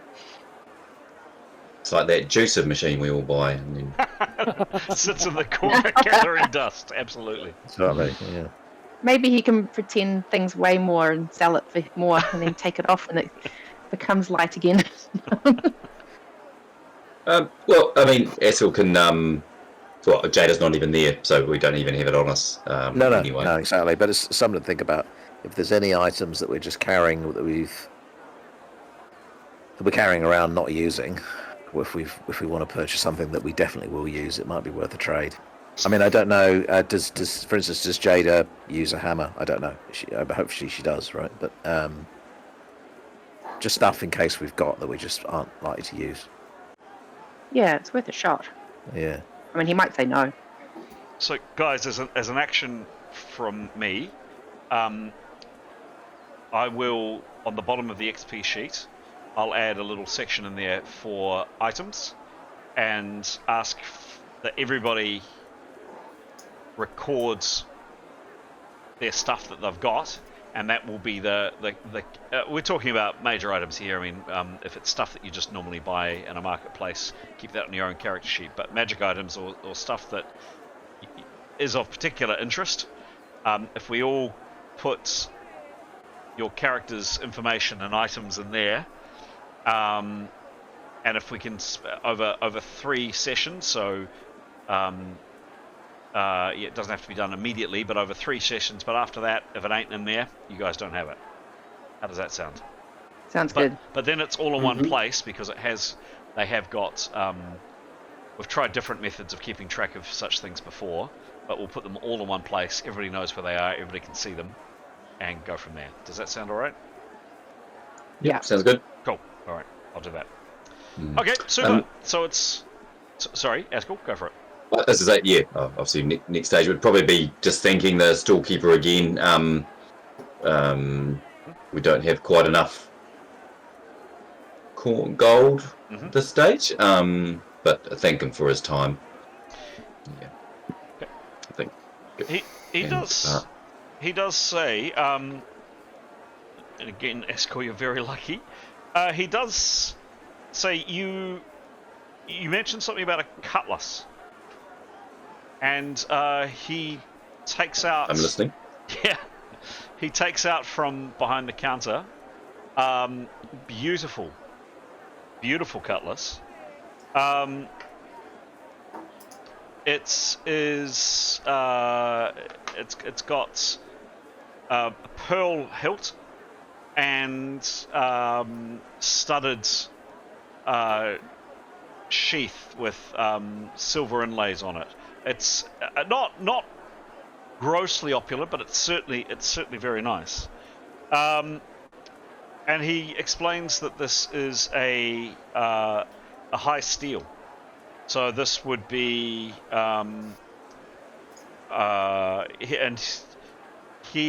which is plus 10, so non-magic plus 10, and he would he normally doesn't trade in just common or garden weapons. You'd normally go to a weaponsmith or a weapons seller for that. He just happened to have it. Someone came in. In fact, it was the same person. He goes on to say, Sheikh Farouk goes on to say that it was the same person that handed over the mental and the mentalism PowerPoint multiplier. Also wanted basically as a lot to sell the cutlass. He would be happy to sell that to you for 35 gold, if you're interested. 35.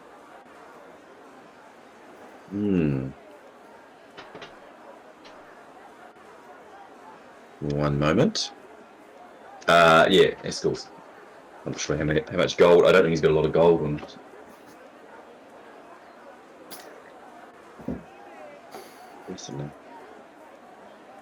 Yeah, I would have to jump into the sheet and have a look. I'm in the sheet at the moment, and he's got 41 gold on the one that Graham posted recently. Oh yeah, okay. Yeah, go on. He wants to purchase it? Yep, Askell will purchase it. You are now the proud owner of a plus 10, well, very well made, quite beautiful, not grossly opulent, and certainly functional cutlass plus 10. Magic, but not magic. Not awesome. Magic. Not magic. Yeah, magic, but not magic. Yes, Askell would be happy with that. I guess he would probably need to just wrap it and not wear it as such. Sure. Yeah, just to carry it. Shake his hand and thank you for business. Great. Anything from anyone else? Yeah, if you could just check there's no enchanted armor plate. Yes. So just back to Tim. Is there any armor of any type of Give me a roll. fine quality or? Who's feeling lucky?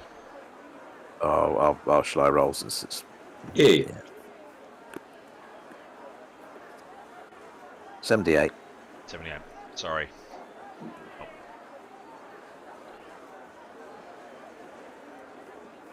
Do we know when Jada's coming out? I think we'd have to. Eskel would have to go back and just check up on her. Yeah, I'm probably just going to wait till someone comes and gets me, so I don't have to walk around alone. But weekend and Yeah. So I only came in last night. She was exhausted, so it's only the day after. So yeah, I'd probably just need to pop back either later tonight or Can I visiting suggest hours. we go back? And I was gonna. Well, if we're finished in the shop anyway. Okay. So you head back. You head back to the Grand Bazaar. Well, I was going to suggest that to Askell that. Oh, we don't know yet. We don't know. Don't worry. Okay.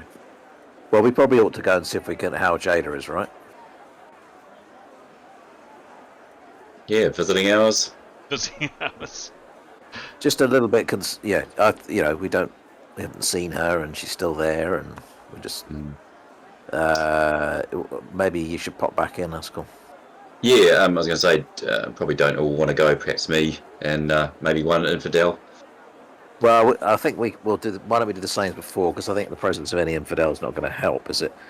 But if we go back to where we were before, and you go in to check it out, and then if you don't come out for any reason, we know there's a problem. But no reason to suspect why. Yeah. But it is getting pretty late in the day. Going on for late afternoon. Probably by the time you get there, it'll be dusk. Just as a heads up, your call on what you want to do. Askell, what's the activity of a mosque at dusk? Probably everyone heading home and yeah, pretty quiet. It might be we just leave it for the morning and go first thing. And yeah. Okay. Activities that. Sorry. I was going to say. Like I say, she's well looked after. She's not unsafe or anything. Very comfortable, happy from my perspective. That said, I would like a chat with Jada in a second. Uh-oh. Activities for this evening, please, guys. I should know about. Or should I just narrate? I was going to say, Askell, on his way back from the markets, would have stopped in and grabbed some better clothes. So I'll just look on the list and yes, please. take that off. So general rule of thumb, guys, as mentioned, anything that's just standard equipment, you just buy. Please add it to the character sheet. To both your character sheet and also to the XP tab. There's that little section down below of anything purchased, etc. Just to keep a note, and then minus anything you want. You could quite comfortably, for clothes in this part of the town, buy something that would be double the price, which would be finer clothes if you wanted Askell. Probably more than double the price. You'd have to go to a tailor to get something specifically fitted. But yeah, so long as you have somebody with you who can speak the language, as a general rule of thumb, if you're wanting to get a flask of oil, or if you're wanting to get a common item, a new dagger or a new whatever, rather than role play out any interactions like that in a big city. In a smaller settlement, we would probably need to check it, because there's a very good chance it wouldn't be available. This is a pretty big city. It's not huge, but pretty big, and fair to say you'd be able to find it quite easily. So long as you have someone who can speak the language with you, or can help you, happy for you to pay just standard city price. mark it down, mark it on your character sheet, and mark off the amount of money you have. So yeah, just go for it in your own time, please. Please ask. Okay. The Tanya will be buying some stuff, but she's after something that sort of clanks, essentially. Happy for you to look through. There's wire, so I'm thinking. Yeah, there's wires there. Yeah. Yep. Yeah. And look, happy for you to get a set of bells or something. Find something which is the closest approximation to a cool. bell, Right, and mark it off. Yep. For relatively small and sundry items, there's no need to take us away from the role playing. Cool. Yep. So no, obviously Eskel would be with Tanya, so happy to obviously do all that. The one thing is you would need time to do that. It's getting a bit late today. Generally, a shopping trip of more than a couple of items would generally take 4 hours over, going to the next shop and the next shop and the next shop. So that shopping for Tanya would probably, and Asker will probably have to be a task for tomorrow. No. Okay. No, I said you'd be able to get clothes today. But Tanya, probably for you, things are beginning to wind up by the time you're getting back to your accommodation. Okay, anything else for that evening, guys?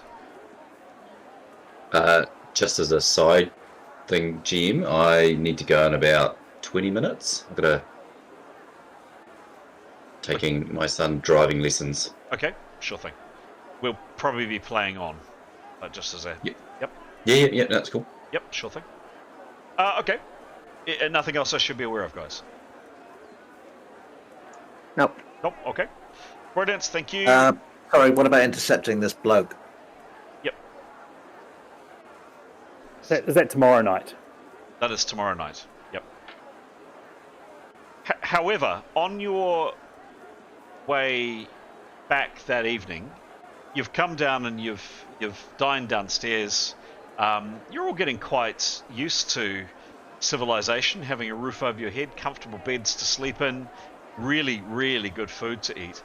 And you've had something quite delicious to eat. You've all gone down together, so this is now Nicholas, you've come back from your research. Everybody in the party except for Jada.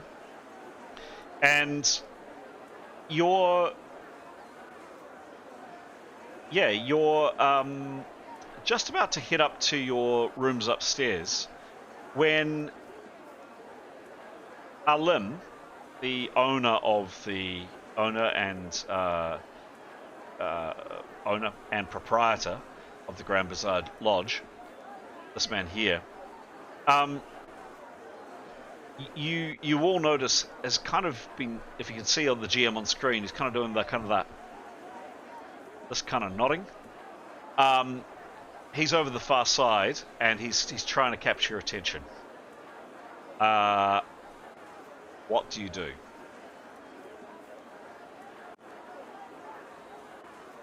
And I guess Esker would be working with the head tilting and That's more of Nicholas things. Yeah, Nicholas will happy to go over with someone else. Perhaps Nicholas will amble over there if he can find a reason. Yep. Anyway, so the head tilting looking like he wants us to Yes. come over, or head Yes. tilting like he's indicating. Okay. Nicholas will find a pretense to go over. Okay. Whether it's getting a drink or asking a question or Sure. So just as you passed Alan, he says in a very low voice in South Tongue to both Askell and Nicholas. Alim is talking to somebody else, but he just kind of turns to his side. That door there, to your left. It's passing now.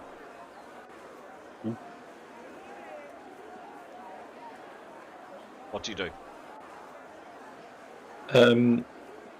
The rest of the party is still Back in visible the to us.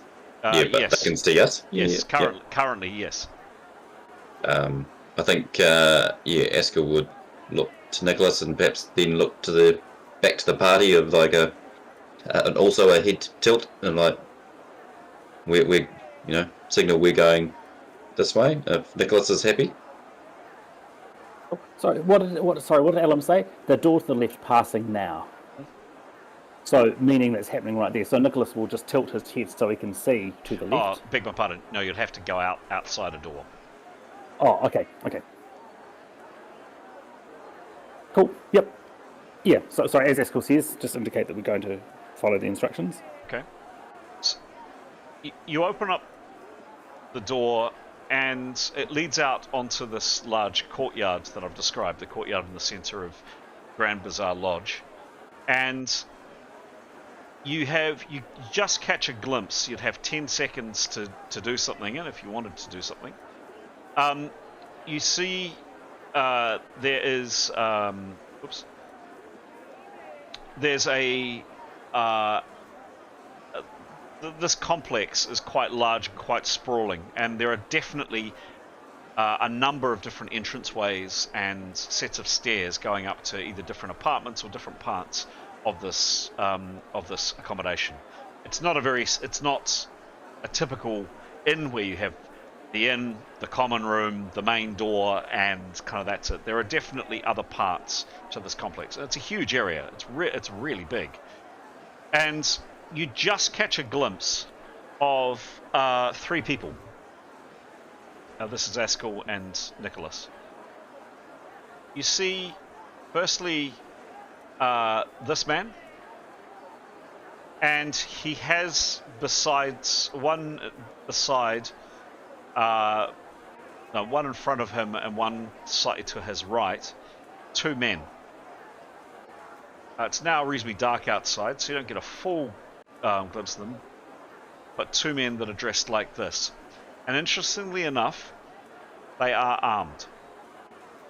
So they both have a short sword each and a dagger. So they look exactly like this, and their faces are covered. They are turning just as Nicholas and Askel get to the door and open up, and you've opened it up and you're now kind of looking onto you've come out from one of the main, from the common area, and an external door to the courtyard.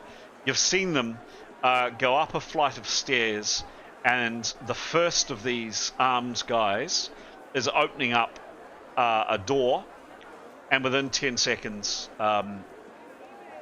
both himself, this man, and then the second one of these people will be inside. Any distance away from you, currently about 60 foot. You can see them moderately well. You know, the courtyard is lit with various lanterns and so on and so forth. Any actions from either Askel or Nicholas? So I guess Askel would probably look to Nicholas and just say, "I'm not wearing my armor. That hasn't worked out great for me recently." And 10 seconds. You've got 3 words if you want to act as well, or you can speak as you're doing. Okay. Just as a heads up. No, keep talking, but you won't be able to do anything else other than speak, by the sounds of it. Yeah. I think Askel would probably indicate, no, we're not prepared. Nicholas? My question is, and I don't know why I haven't sort of firmly established this any other time. If he casts a mental attack spell on him, will he know it? Depends how much he either succeeds or fails. It depends. Okay.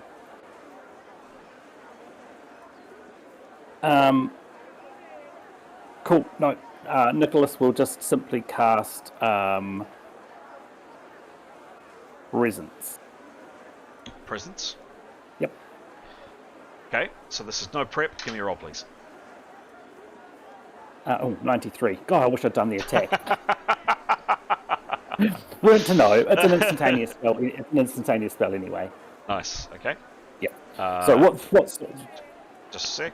Hang on. Yep. Gotta have the sound. Yep. Gotta have the sound effects. True, Must have the sound effects. Spell goes off. Sorry. What that means is that next time, if he needs to, he can cast Mind Store on him. Sure. And GM has a dicky bladder and is going to the loo again. Back in a sec, guys. Cool. Good call, Askel. Thanks for that information. Just a good thought, I reckon. Yeah. He's He's not wearing any of his armor. He's got the ornate cutlass, but he's not really, If they were threatening us, sure, but they're not. So maybe it's Yeah. And if he's not gonna, if Nicholas doesn't have decent time to prep, then the chances of that guy failing the spell, succeeding the spell by a significant amount, and therefore being aware that someone's doing a mental attack spell on him, increase, and so therefore we're not prepared for if something bad happens. Yeah. And it's two versus 3. So Yeah, I don't want to go into don't a know the scrap. odds. Don't want to get into a scrap, do we? We don't know who this person is. Yeah.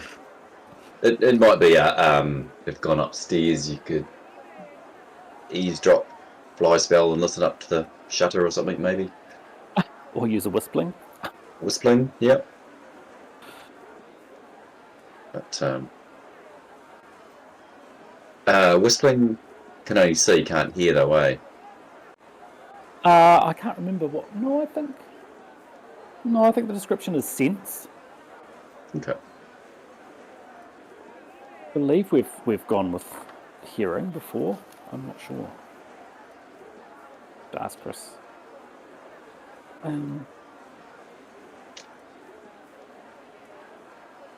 Oh no! You're right. View. The caster can then control the whispering and/or view the world through its senses. That does seem to be just sight, doesn't it? Yeah, it was just a thought someone could fly up or very quickly listen in. I think the idea is that Nicholas just needs to cast this guilt spell on him to make him feel guilty, so that he never causes a disruption in public again. Our interest is really not as limited. Otherwise, we don't really want to cause any commotion or suspicion, really. I do think we should go over and see Jada in the morning, though. Agreed. Find out what's going on there. Especially, given what she may have imparted. Jada, can you join me in chat room 1, please?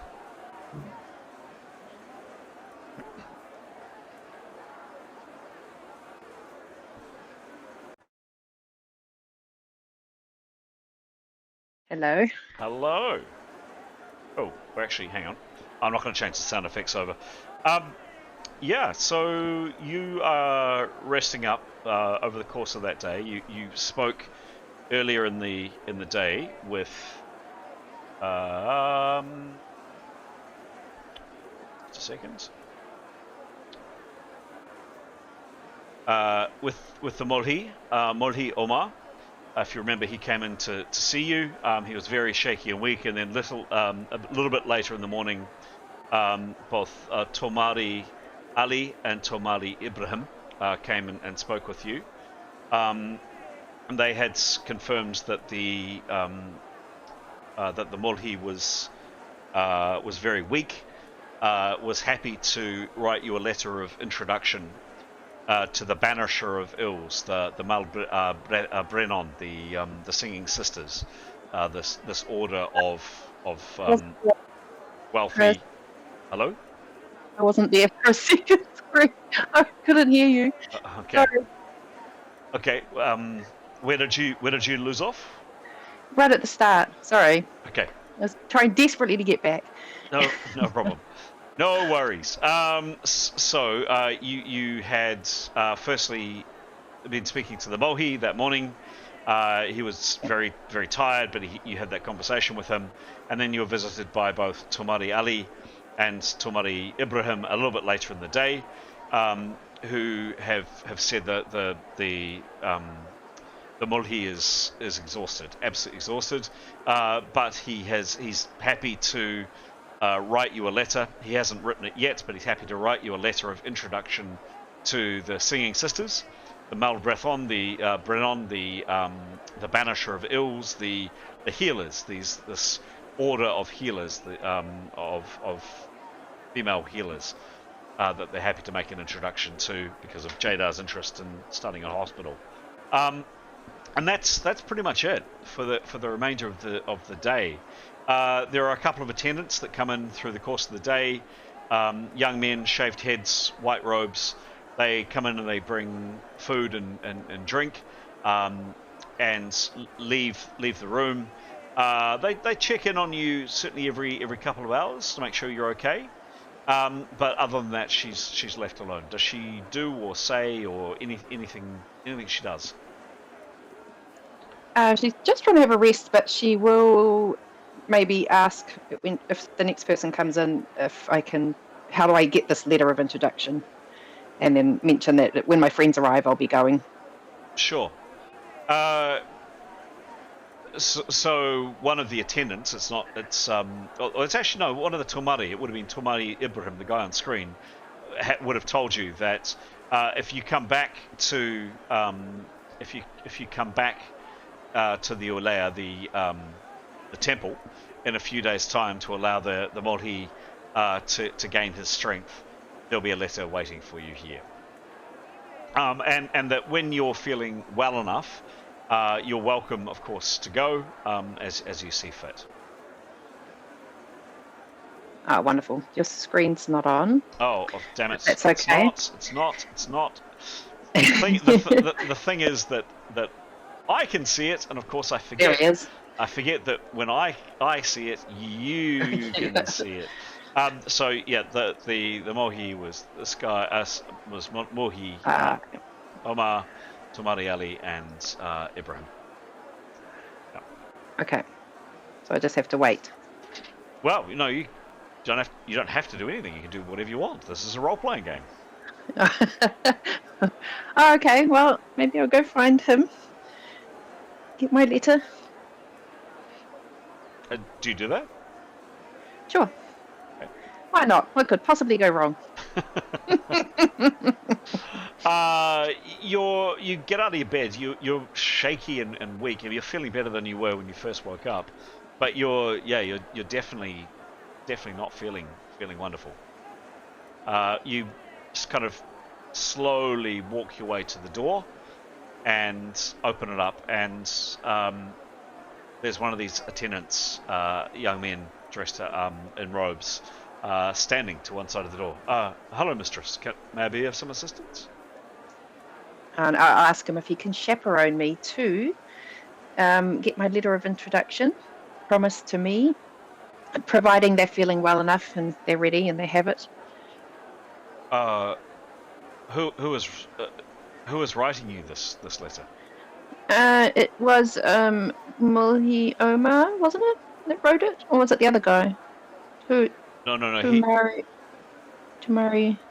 No, the Mulhi will certainly write and sign it, mistress, but he is currently sleeping, as I understand. Oh, okay, I'll wait. I'll wait a bit longer. Okay. Yeah, and just ask, maybe, has anyone been asking for me?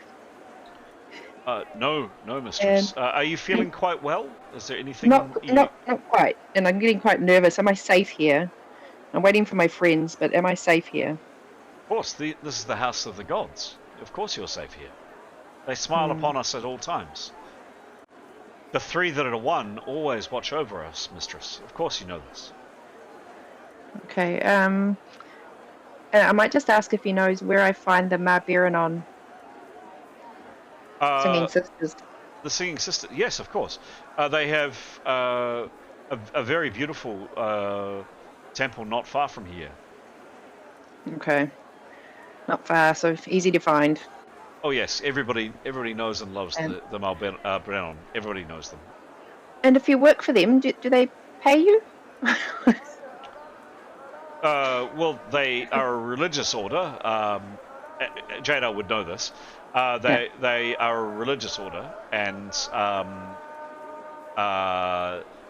the actual sisters themselves do it because it's the correct thing to do, because God wills it. But they probably do employ some people as well. Okay, good to know. All right, I might just rest. A bit weak and alone, so a bit scared to go out. Okay. Yeah. Okay, so for the rest of that day and that evening, you rest up, Jada. You sleep fitfully. your dreams are confused and quite unsettling. You have almost like flashbacks and strange images from the horror that she's just been through in the last 48 hours. Images of that demon form and the way that demon form kept moving and changing and changing shape and form in front of you. She's quite she rests, but the rest is not, her sleep is not particularly restful, is what I meant to say. There's this, she definitely woke feeling lighter and better, and that something has lifted from her, something terrible has gone from her. But as the shadows begin to lengthen and as night begins to fall, I don't know what it is, Jada. You wake from your unpleasant sleep, and part of you just, a voice in your head is just going, I'm not sure he's truly gone or not. I'm not sure if he's truly gone. And then you kind of dismiss that, you bat it away and just go, no, I'm just being stupid. Of course, he's gone. And that's it. You sleep for the remainder of the night. And I'll come back to you tomorrow morning. Okay. All right. Back to join the others. Okay. Place we haven't been, Yeah, Yeah, true. yeah. That's a good point. Okay. Sweet. All right. And they're back. And we're back.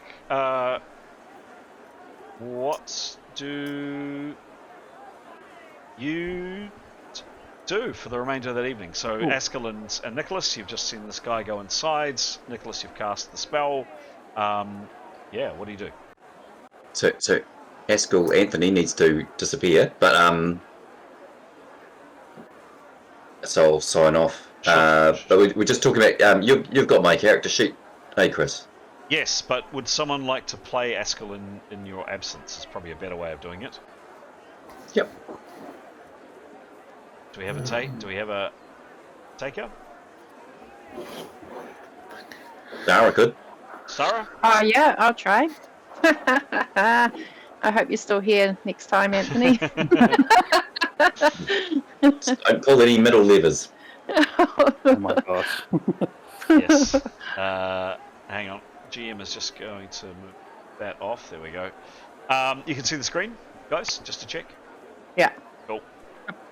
All right. I will pass on the character sheet in a second to you, Jada, coming into your chat in Discord. Coming in. No, wrong one. Coming in.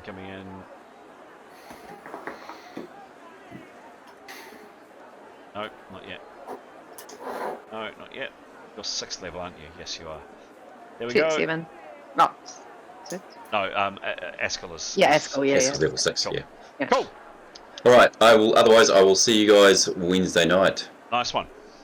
Cool. That was good. That was fun. See you. Bye. See ya. Bye. Bye. Bye. Bye. See you later. What do you guys do? Back at the inn.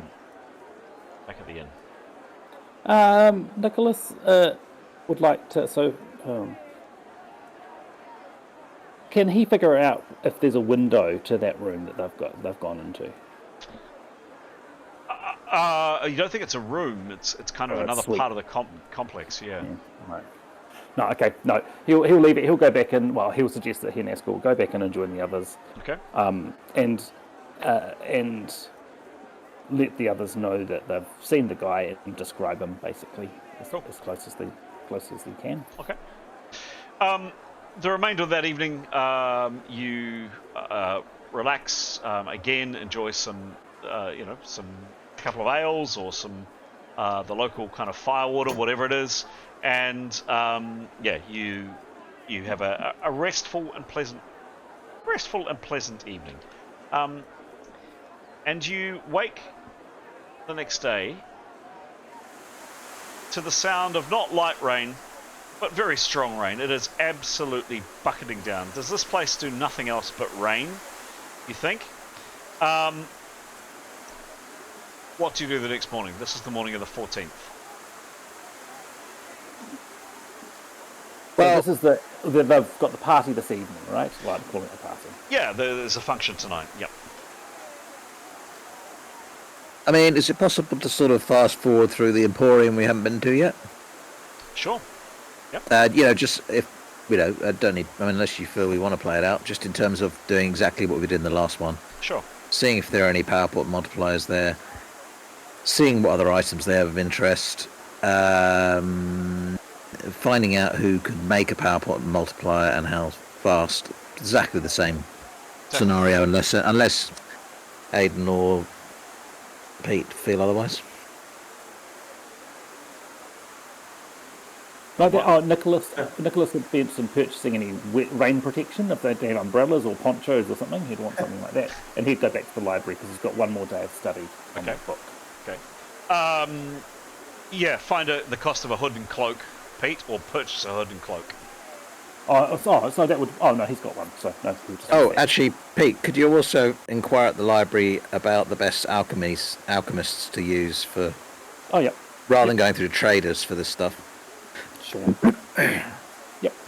So the Enchanted Lotus. Now this. So just so I understand, your course of the day is to head out and check out this third option to see and just rinse and repeat of that previous conversation, correct? Yeah, I mean, ideally we'd want to go and see how Jada's going, but obviously with that, unless Stara wants to play that out, while the rest of us do, we drop her at the mosque. What? Well, ideally we want to check how Jada's doing. I wouldn't worry too much. Astral would do that probably. Yeah. So that's probably the first order of the day, and we could wait outside for Astral. Then second, I think just finish this line of inquiry about the shopping, so we know where we are with that. I should have sent a messenger to you guys. Okay. All right. Oh well. So you head out, Nicholas. You head back to the library to continue your research. The remainder of you head out, and for those that don't have hoods and cloaks, you end up getting pretty wet. You try to avoid the rain as much as possible, but it is absolutely belting down today. It is pouring. You make your way back to indeed the Olea, the temple. And Astral, you head inside. Jada, you wake the next morning after the various dreams and bits and pieces that I was describing to you, and you're feeling much, much better. You're feeling a lot stronger. You're still not 100% back to health. I'm going to say you have a -10, but the rest that you had yesterday was what you needed. You're definitely feeling able to function and able to operate with, you're still a bit weary, so you're at -10, but you're otherwise fine. Just quickly marking off some things. Severin, you're finally back to full hits. Astral is also back. Jada, you're finally back to full hits as well. I don't believe this. With Jada at -10. Other than that, everybody is back on full hits and feeling in good shape. This would have to be a first for you guys. Let's see how long it lasts.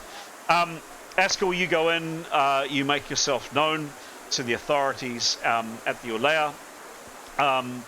And Jada, you speak to both the Tomari, or you speak to Tomari Ali, no sign of Tomari Ibrahim. You have a conversation that you're feeling much better, and with his blessing, he says if you're feeling well enough, you're welcome to go. He encourages you to come back, and he doesn't give a time, but in a few days, and hopefully by then Mulhi Omar will be strong enough. He's still the poor man is utterly exhausted. He will hopefully be strong enough to have finished your letter of introduction, but you're welcome to come back in a few days. Gods be with you, child. And Jada, feeling a little bit wobbly on your feet, but miles better. You and Askill leave, and you are reunited with your companions in the pouring rain across the square from the Olea. Anything? Anybody say or do anything when Jada's rejoins the party? Oh, I think we're really pleased to see her, and very concerned, obviously, and keen to get her experiences of what happened and how she is now, and all that kind of stuff. And I guess when we get to the bit, if she does decide to mention what she mentioned earlier, that the guy was able to see through, Severin would repeat what I said earlier, just about maybe we should when we do go back to see him, impress upon him that just how important that information is, and actually his future is very religion may depend on him not mentioning what he saw, and all the major world religions for that matter, and impressing on him the importance of not revealing that, and then secondly prompting us to move where we are staying. So nice of you not to comment on the grey hairs. Very polite. Well, no, I'm rushing through it, but obviously we're very pleased to see you and concerned and all the rest of it.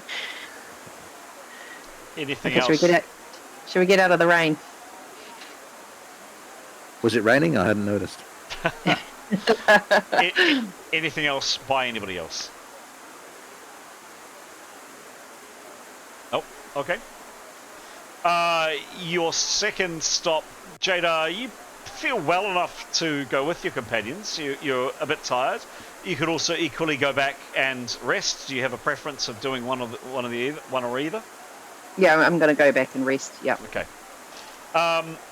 Your companions, you all head on to the Enchanted Lotus. Nestled near the city, the central city fountain, the Enchanted Lotus is an oasis of serenity. A wooden archway intricately carved with lotus blooms lead to a room where floating water lilies illuminate the space. Soft splashes of water and cool misty atmosphere contrast the city's not dry heat today. There's delicate music that comes from somewhere you can't quite identify.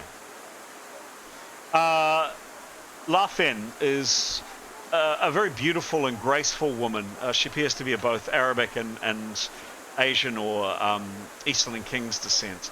And she kind of floats about elegantly around speaking to her patrons.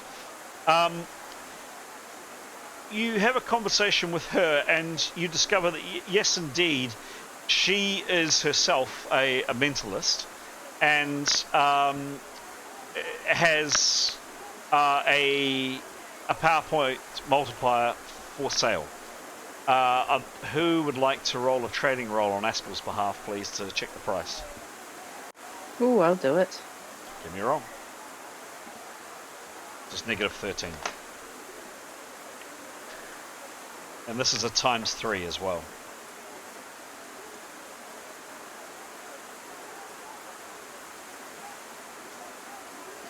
What? Do I do something different? No. What was the roll, please? It is... Oh, what? Askell does have a curse. 14. 14. Yeah. So...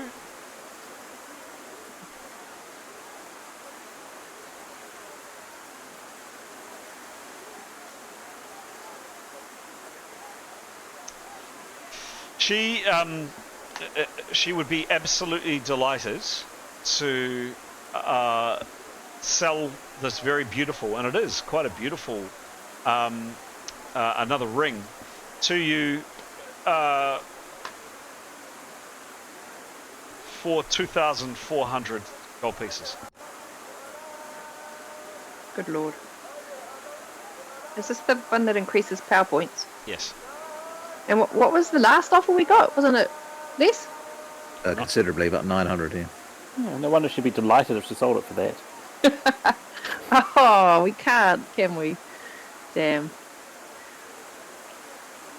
Maybe someone should learn how to trade. Okay, is there any way we can just do a lucky roll and get this cheaper? That was the lucky. That was the lucky roll. It's just Can we that do it again? it was just bad luck.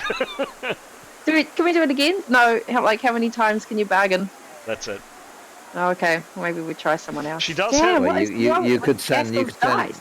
you could send Jada in later if you want. Yeah, By the and way. do the same thing. Yeah. Maybe you could even do it off. You could probably do it offline when she's feeling better. You know, just Yeah.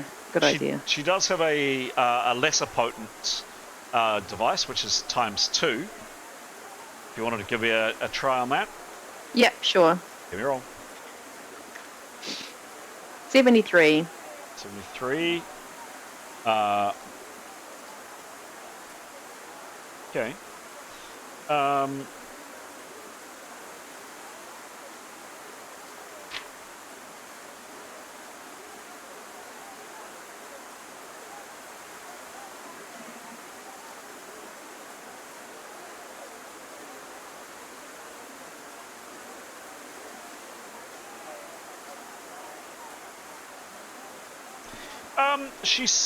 So for a ×2 multiplier, this one's a brass choker, like a brass choker collar, almost.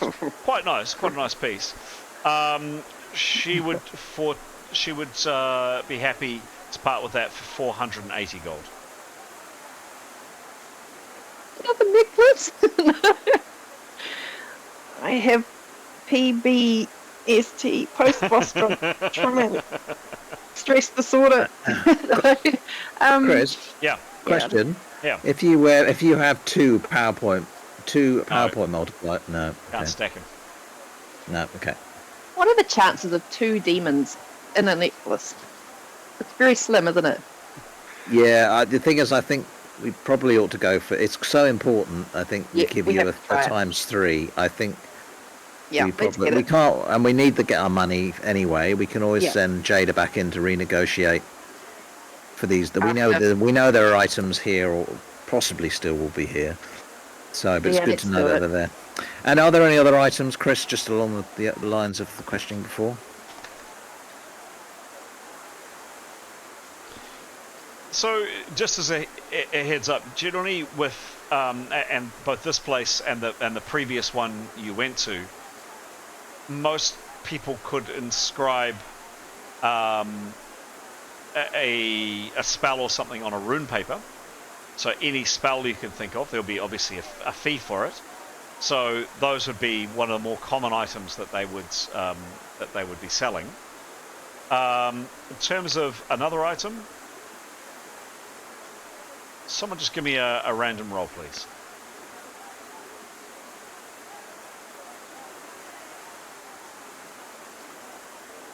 Oh, go on then. Yep.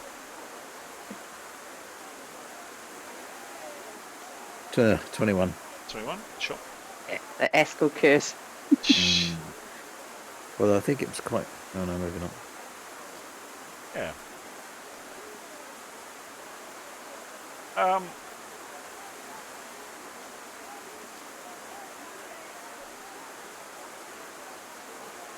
Just a second.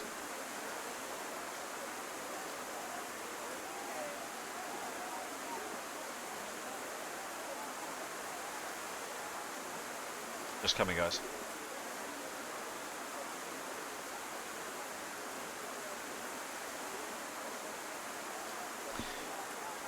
She goes over and she says, I have this. And she takes out a steel box, quite a beautiful steel box, and opens it up, and inside there are four darts. They would be probably about that big, if you can see on screen, maybe a little bit bigger, about that big. And she says, these are curious items. They're enchanted. I have them because I don't trade in items that are used for death and destruction. There is too much death and destruction in this world. these were a bit of a margin call for me because they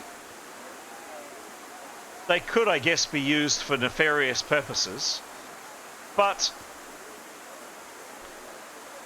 if these are thrown accurately, they inflict no physical damage. Part of the enchantment results in no damage actually being done to the target. But if they don't manage to succeed in overcoming the enchantment, they are paralyzed for a period of up to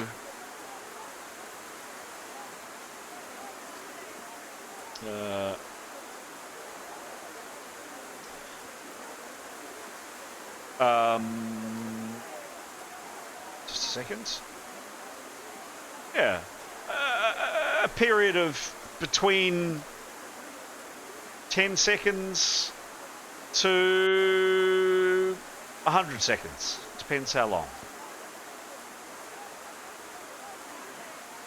So they can't move, they can't act, they just remain as they are. Quite potent, but I have agreed to see if I could sell them on behalf of the person that is wanting, no longer wanting to have them, because they are not evil in nature and they ultimately cause no permanent harmful effect. I don't know if something like this could be of interest to you.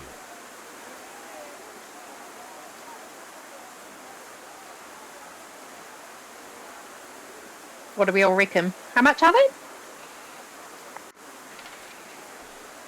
I don't think. I mean, when none of us done it, I don't think anyone has a skill in throwing darts.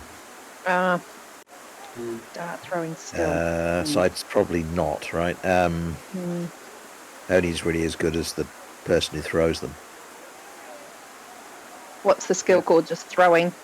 Can't see it anywhere on mine. I think it's a weapon skill, right? It is, yes. Yeah. Gray only throws darts when he's drinking beer. There you go. There you go. Okay, not interested in that. Okay. All right, but it's good to know that with these items, she hasn't got any armor. Good to know these items are here. You know, for when we get our hands on our cash, and maybe we could send you in, Jada, to see if you can get a better deal. Okay, Assuming they're still there. plan. Yeah. Okay. There's also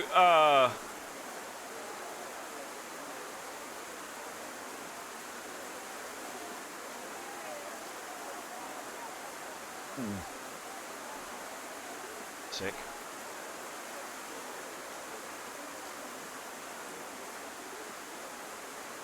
Second. GM's just doing a little bit of investigation.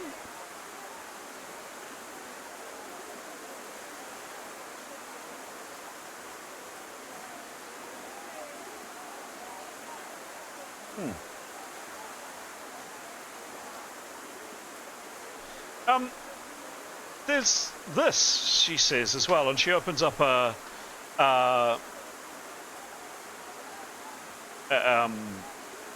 a plain, unadorned box, and inside is a very ordinary-looking rock. And she goes on to say to Astral, very curious object, very old object. It gets warmer in direct proportion to the age of any non-living object that it touches. So if it's touched to a brand new object, something that's just been forged, or perhaps a new barrel that's just been made, it will feel cool. Likewise, if something is only a few years old, it will make it feel warm. An ancient artifact, something that has been, an object that has been around for hundreds or perhaps hundreds of thousands of years, would conversely make this very ordinary looking rock red hot with a touch. The rock's about this big.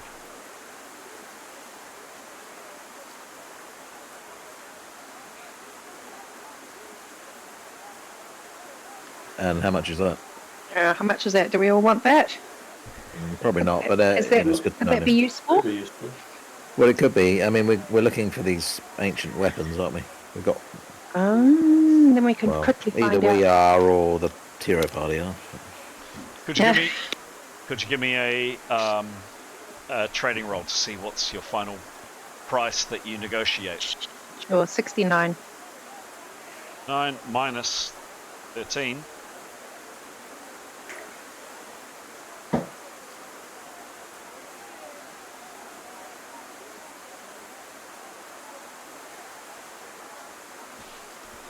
Um, 300 gold pieces for this. What do you think? No, couldn't you just do the same thing with a tuning an object? Just takes longer, eh? Yeah. Tuning wouldn't necessarily tell you the age, though.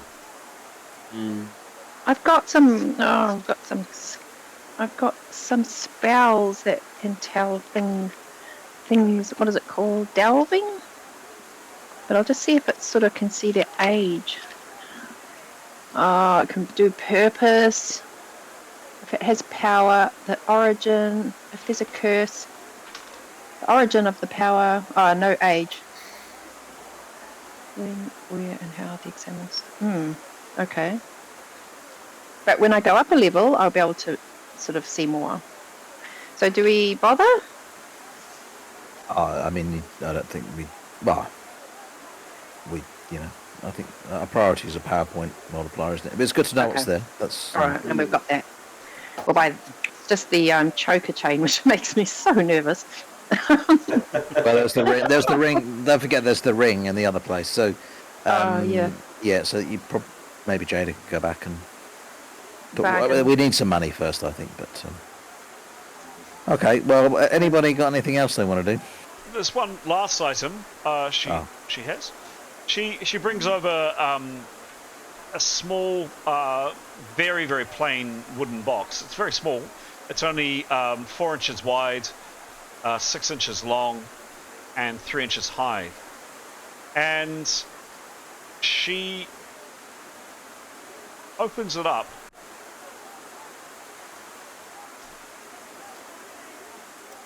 And when she opens it, you hear this.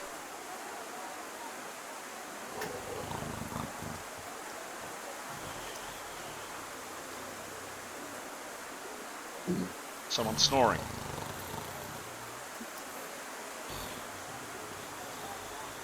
And then she closes again, and the snoring stops. And she smiles at your somewhat bemusement, and she says, "This box will store any sound desired by the owner that's produced while the lid is open. The sound can be then let out and heard at a later time. Only one sound can be stored at any one time. That was my husband from a couple of nights ago. Even magical sounds such as commanding words or words of power, etc., can also be stored."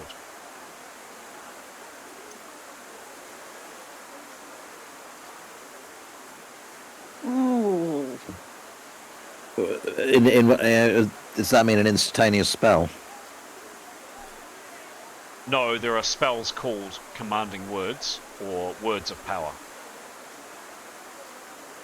So no, you can't prep and do a spell and then suck in the sound of the spell. No. Can we roll for how much that one is? Sure. Just to see if it's worth it. 52. Minus 13. Okay.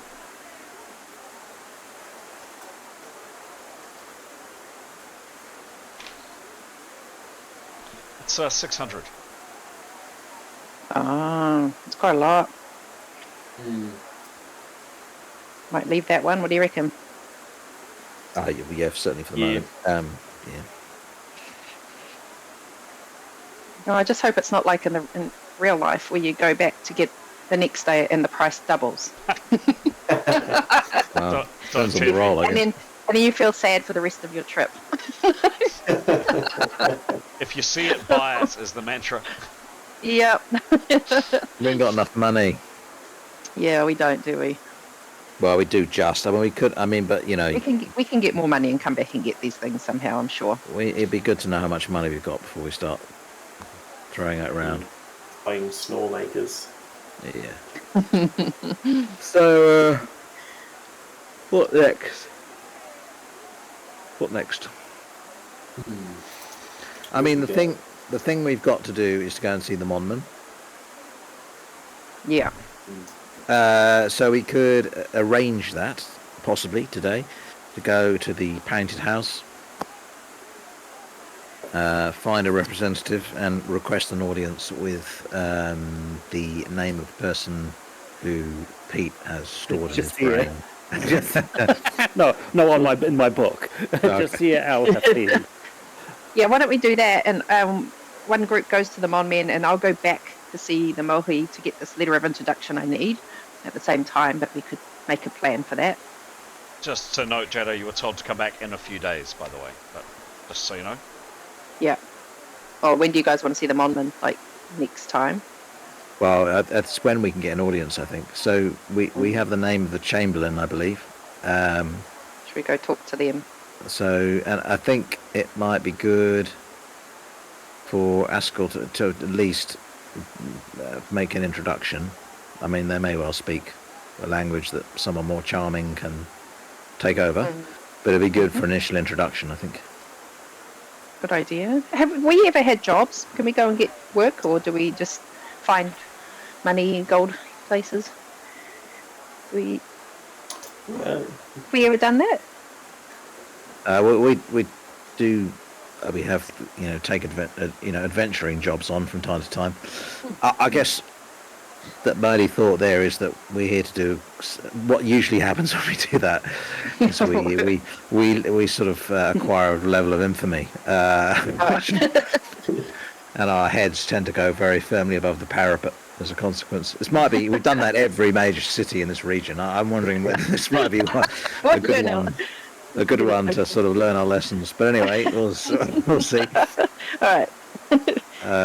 Not necessarily, though. But anyway, should we try that? What do you think, guys? Yeah. I'm keen. Let's have a talk to the Mon Men. Mon Men. Well, to the Chancellor of... What, didn't we get a name, Pete? The Chamberlain is Omar bin Ali. He's a half-elf. Omar bin Ali. Oh, is he? Oh, that's good. In which case... But just the... In which case... Tanya might try some of her... She's the chair of the Solar Council. Let's see if we can... Well, let's go to the Painted House, shall we?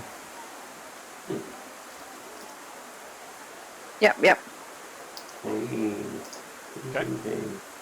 So you spent the morning going shopping.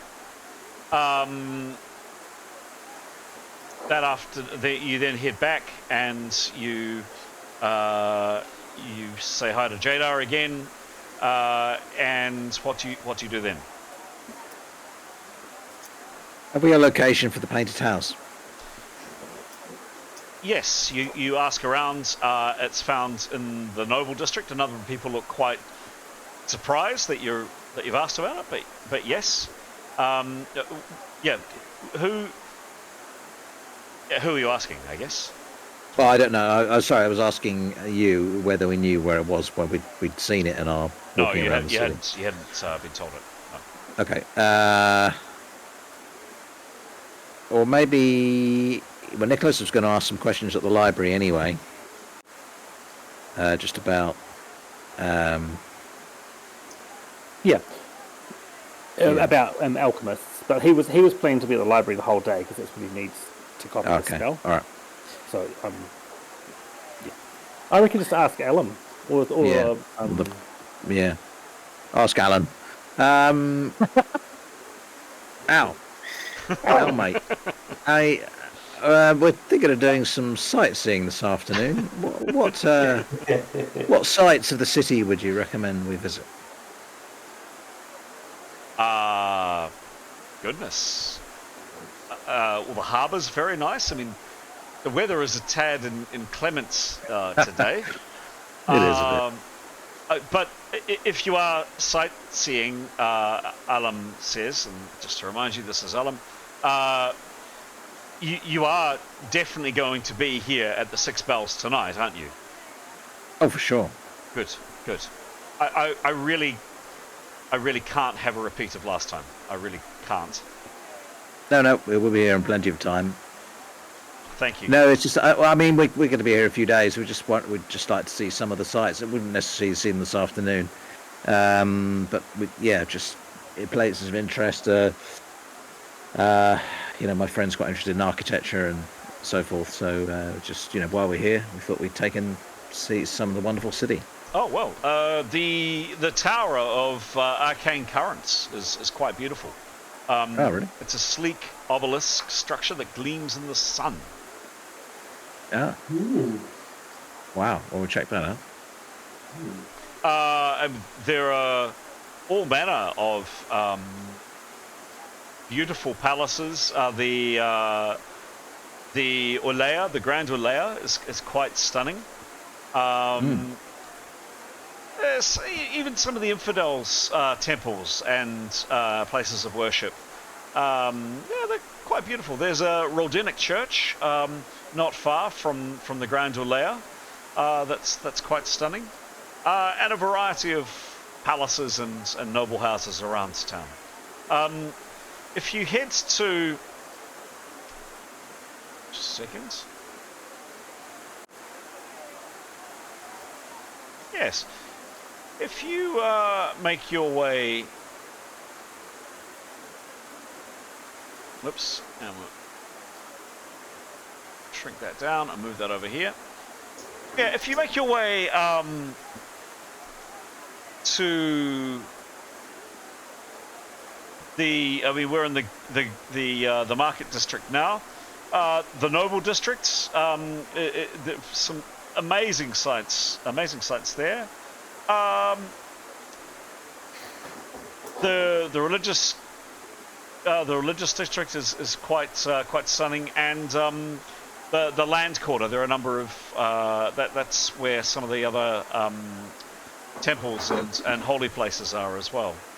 Any of those locations, and you should find incredible marvels. This is a very beautiful city. It's been here for a very long time.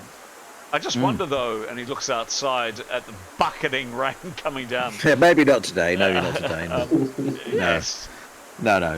It's just we've got a few days, so hopefully it'll be better tomorrow. Yes. We met with name of trader whose cat leapt out of the bag, and he was recommending the noble district. He kept banging on about some painted house or something that I don't know what that was, but seemed to be quite enamoured with it. Yes. Well, yes. That's the home, the ancestral home of the Al Hafiz family. Yes. That's not open to the public then.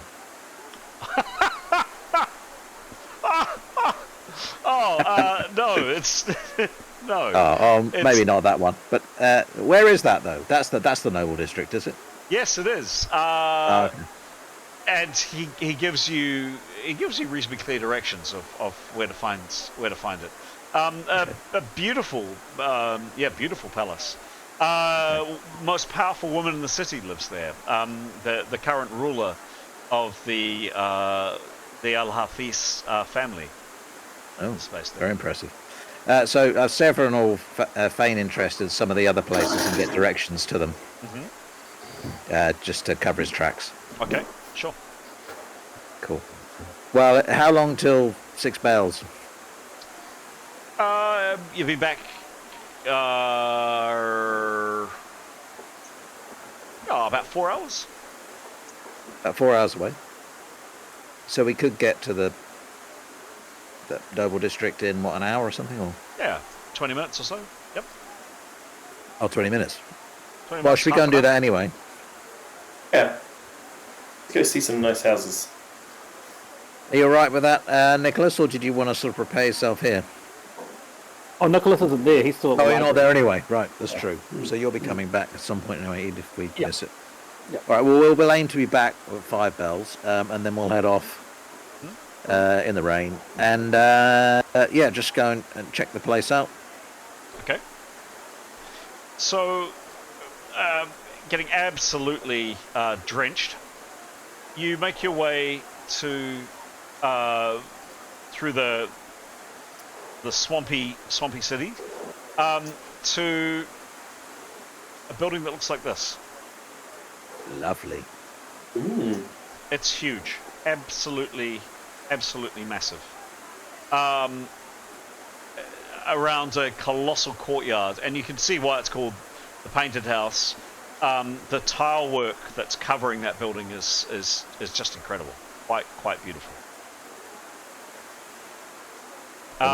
There seems to be a very, in fact, in the middle of these two very ornate towers, and through that archway appears to be the main entrance. It's guarded by 4 men dressed in very plain uniforms, breastplates, clearly very well armed and armored with shields, spears, etc. and swords.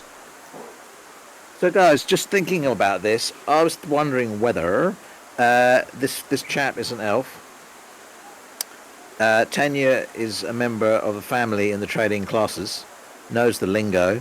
She could give not her own family name, but a name of traders that she is very closely acquainted with, possibly family friends, for whom she could speak knowledgeably of, but not actually her father's name. And for the sake of getting an introduction with the Chamberlain, suggest an audience with him in the first instance. Do you think that's wise? And is it better that we, rather than us all trampsing and there's a big party of burly people, might that be a good first introduction? I mean, I'm not necessarily now, right, but at least see if I can get a meeting with the Chamberlain first of all. Yeah, good idea. Yep. Yeah. Yep. Okay, well, Tanya will sort of walk off towards the entrance. Okay. Without weapons. She'll leave her backpack with the others. Okay. What do the rest of you do?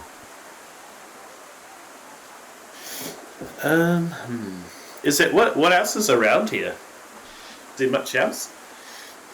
Yeah, I mean a lot of similar, not as grand as that building, but a lot of similar buildings. Certainly beautiful homes. Yeah, clearly a lot of wealth in this district.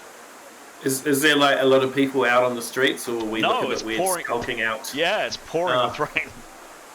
Of course. We could try and seek some shelter close by with a bit of a eyesight of the building. Okay. Wait for a signal if we can come in or not. Okay. All What right. do you guys think?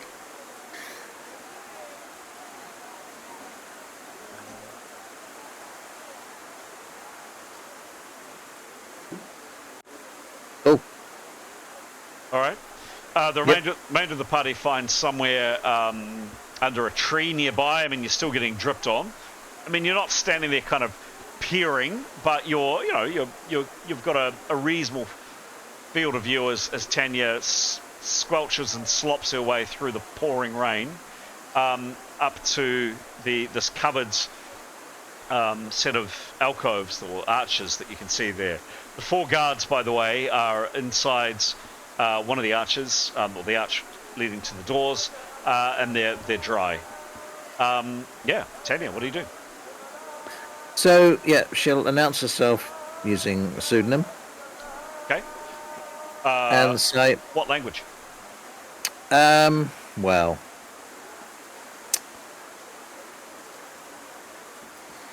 He shall attempt South Tongue. Okay.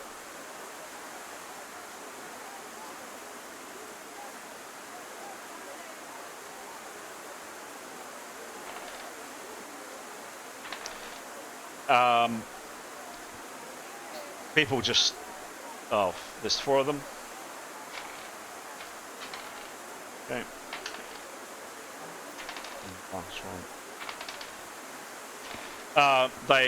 They stare at you quite bemused. You're absolutely sopping wet. Shake their heads and just kind of... One of them gestures with his spear. Kind of To do indicating... what? Leave, go. Right. Move on. All right. She'll come back with Askelion then. Okay. If Askelion's all right with it. That's Oh you. yeah, that's me. Mhm. Yeah, that's it. Yeah, that's all good. Okay. Yeah. What do you say, Askell? Let's Well, go. Tenya will What? suggest to Askell that if he wouldn't mind translating, to communicate that she is interested in seeking audience with Chamberlain, whatever his name was, as she is from Jemma Beth from and here she'll give the family name, wishes to make his acquaintance on matters of interest to the Chamberlain that could be to his benefit. Okay. Talk that through with Well- me, Jada. Talk me out what you Just say. what he said, but in Herodanian. Okay.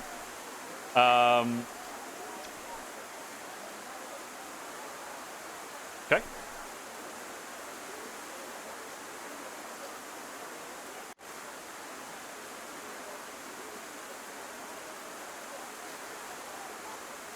Just coming.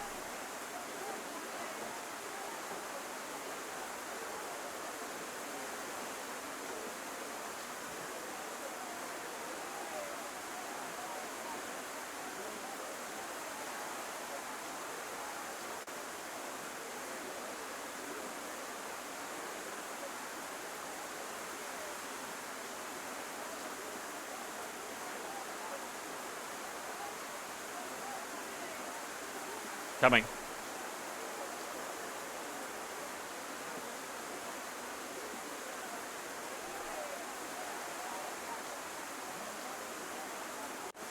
Okay, Jada, in your channel now.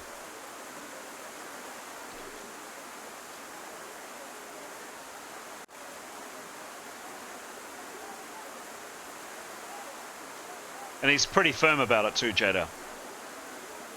He uses an expletive at the end. Oh. Can I pass that on to the others? It's not very nice. Can I share that with the others? We share it with Tanya because she's the only one with you. Yep. Yeah. So he said in Herodanian, "Go away, drowned rats. You do not look like any merchant prince, and you are certainly not getting in these doors. Be gone." How rude. Diaphano will fix them, the person who said that, with a very intense stare, and she shall say very slowly to Jada, Askell, and say, if you wouldn't mind explaining to him, asking him his name, because I'll be interested to take note of it when I return, in finer weather, when I communicate the information and message I have for the Chamberlain. I'm sure I'll be very interested to know I was turned away at the very gates because I've been rained on. This reminds me of Pretty Woman. You've made a mistake. You made a very big mistake. Okay, so he says he heard that and he says, "Get out of here now. You are dressed like scum. Out." Oh, Rude. you guys need to come to church at mosque and start dressing like me. And Right, he's there's getting more he's coming. getting Leave and be gone. I don't care who you tell. seems to be getting So- quite aggressive.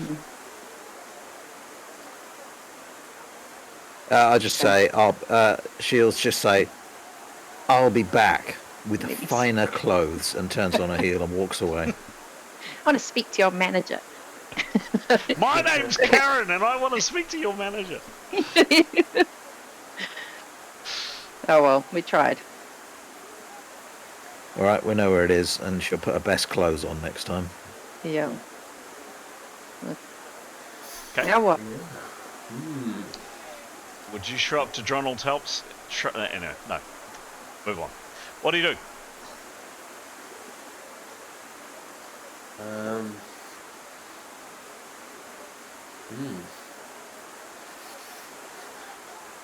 Can we just leave a message or No, we're gonna have to get some No. sort of. We're gonna have to get an an introduction. introduction from someone? Yeah.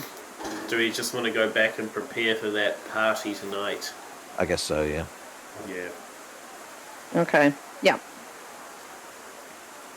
Fry out a bit. And wash our clothes. Yeah, maybe we get some fancy clothes. All right. Yeah. Talk me through what happens for the rest of the day, please. Yep, so at the library, Nicholas has just got a couple of questions for people. So he'd be studying that book on healing mastery, or healing lore. But I can't remember, did the library people speak South Tongue?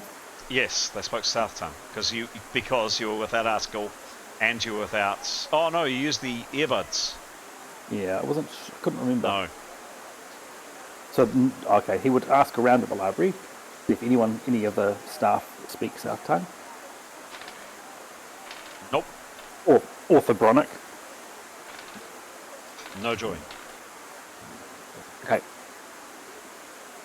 No, Nicholas would just spend the day researching and go back. Aim to be back at the lodge at 4:30. Okay. Sure thing. What do you do for the rest of the day, guys?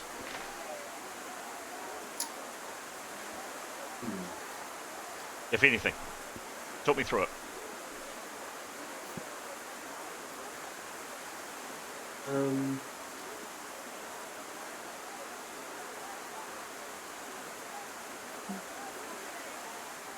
So do you have much of a plan of what we're gonna do tonight for this at this party? Do we want to kind of like prepare anything, or just Well, maybe- it's got a spell. It's got to be cast, right? That's probably about it. yeah. I guess did you get all the stuff to make your traps that you wanted to make? We could start setting those up if we want to set up some traps. Well, I mean, it's just more thinking that she wanted to run some wires and bells around doors and windows, so that if anybody was to try them, it's just, I'm not even necessarily for here, but just thought it might be an idea. Okay. Go buy some wires and bells. Yes, but don't have to do that now.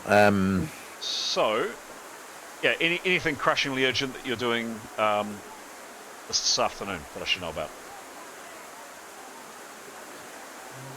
I mean, if there's nothing too much happening, then I guess it'd be a good time for Gray to maybe investigate this new weapon that he has that I totally forgot he has. Could be a good idea. Yeah. What does that yeah. look like? I don't know. I guess he'd just be like be used to the weight of it and moving it around and Okay. see what he can Yep. do with it. Yep. Just testing it out. Sure thing. Yeah. Okay.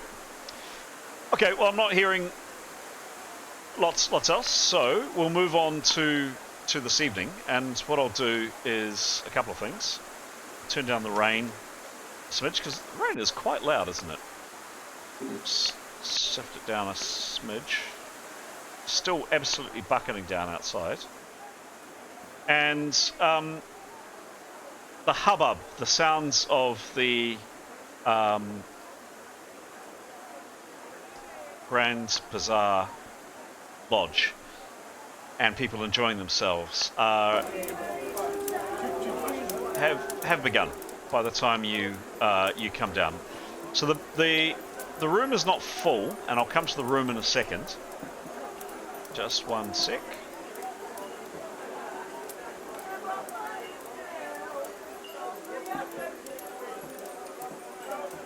There we go. So people are in good spirits. You can hear some singing, etc. People enjoying themselves. Just to give you a layout of what we're talking about. If you have a look on screen, this is the entrance to the Grand Bazaar Lodge. So you come in, whoops, street outside, large, bustling, busy street, and then in this direction over here, where the cursor's going, is the actual bazaar itself. Coming into the courtyard, I describe the courtyard as being pretty large. And if we do this, I'll show you around. There's the entryway there, and a big set of double doors. All of these here appear to be, most of these buildings appear to be linked to the Grand Bazaar Lodge.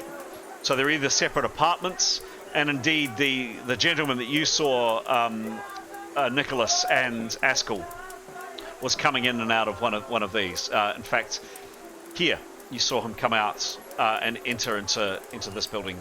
No, it would be over here. This one over here. Yep, so you just called him. I mentioned before that there are places, there are quite a few stalls, etc. set up, and you can see the various stalls and things, etc. that you bought on your first day when you arrived here. There are a number of common rooms that I've described, and a number of areas that that people eat and drink and enjoy themselves in. I've used the phrase, common rooms. And you'll have to suspend a little bit of disbelief here in terms of, what I'm ultimately showing you on screen. Think as I've been saying of this is the kind of the vibe. Now that's kind of the common room that I'm attempting to describe here. So the map doesn't quite do it justice, but it does something similar. So coming up to the front door, there are some quite comfortable couches outside on a balcony. There's this guy here. You've seen him and his companions before. He's security. He's definitely security for the Grand Bazaar Lodge. And coming inside the building, and these are the doors into this particular common room. There's the doors here, 1, 2. Coming inside. Oops, that's not what we want. That's not what we want either. It's a bit better. No, we'll do it this way. Yeah, there we go. That's better. So, where you come in is very, very busy. It's probably not quite this. It isn't this busy at the moment. You come in through these doors here. Yep. So you can see the courtyard outside. Over here. Here are the doors that you come in. There's another bouncer, security person, whatever you want to call him. Here, you can just see him standing there. And there are a lot of low seats. Rather than a more kind of traditional Western style bar with quite high tables, there are more lower seats and lower tables for people to recline and relax on. And there's a mixture of people already inside this common room, this area. Some are Western type folk or Northern type folk. There are a couple of half elves, but the majority are more Arabic in their look and their dress. The room itself is pretty large. You can see the bar there, and this is the main area that you've been coming down to eat in.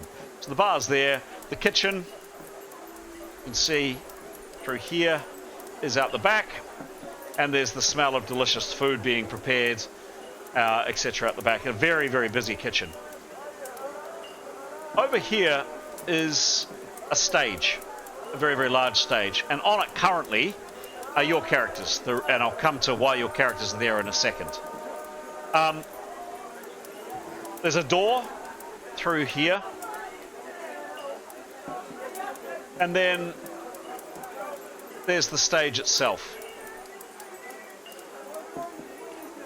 At the back, the bar continues on the way around. There's quite an ornate fountain here.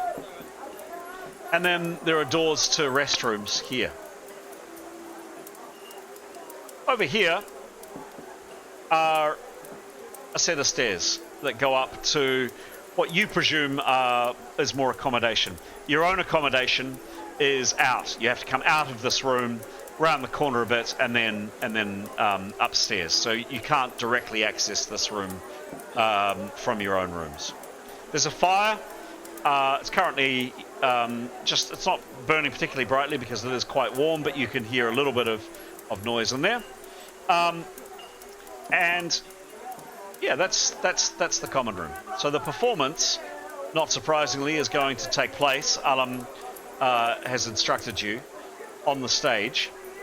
The reason that your characters are there is the room will become quite busy. It does have quite a few patrons in it at present, but not nearly that busy. But I'm going to ask you guys have come early enough to position yourselves where you wish. You're quietly informed by Alam that the person in question, the person that you're interested in speaking to or dealing with, has reserved a table here. That's where he's always sat on previous occasions. GM's going to head out for a second. You guys have a think about where you want to position yourselves. At the moment, there aren't enough patrons to fill up the entire bar, so you get a chance of sitting wherever you wish. I'll come back in a second.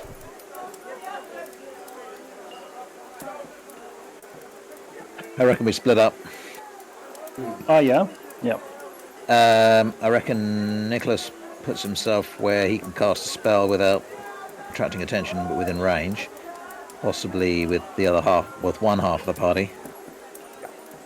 And then I guess we want to get a view on the room, the other half of the party. Range is 100 foot for the spell. Right, so if there's somewhere secluded that you can get view, we'll cast from it. Would be good. Yeah. And then maybe the others can be positioned where they can assist if necessary, or perhaps close to the door. Somewhere, something presumably is going to go down. So, I mean, of course. Maybe by the entrance. Yeah, I think that's a good idea. In terms of the other thing to consider is if you need to get out of there, Nicholas, that would be good too. So near an exit of some description would be good. And perhaps we even just figure out where that exit goes prior to actually sitting down for the meal. Yeah, I reckon the other staircase up to the other accommodation, maybe. Okay. Chris, can we just get an overview, perhaps from above? Yeah, sure. Yep. Just a sec.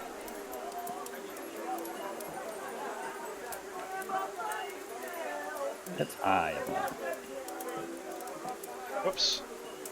It's got a roof. Yeah, Through the roof. I don't know what happened there. There we go. It's probably about as close as I think I can get. Oh, okay. So, what do you... just wanted to see where the entrances and exits were. Okay. So the main entrance that you came in is here. Yep. Yep.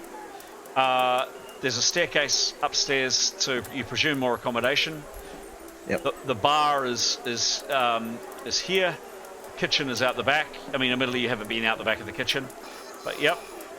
The bathrooms, you guys have been into the bathrooms. There are 3 stalls here. And then there's this door here.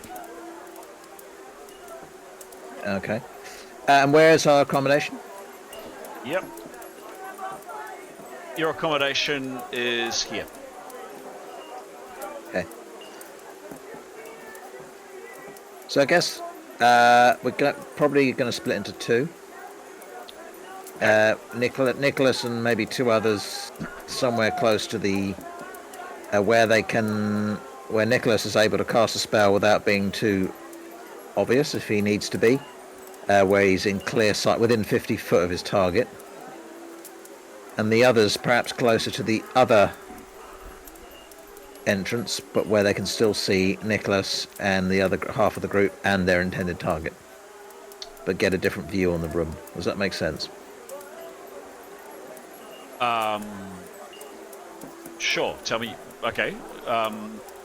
Let's start with the first group. So can you show us 50 foot from Ali Sultan? Sure.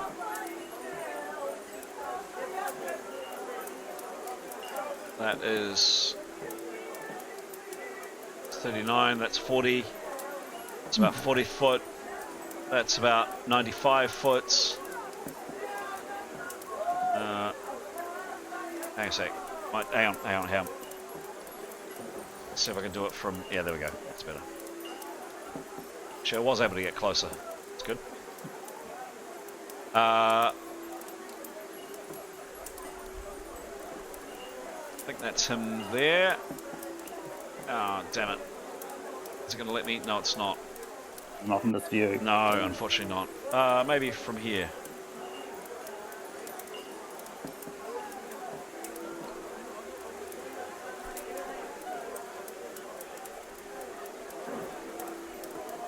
Why?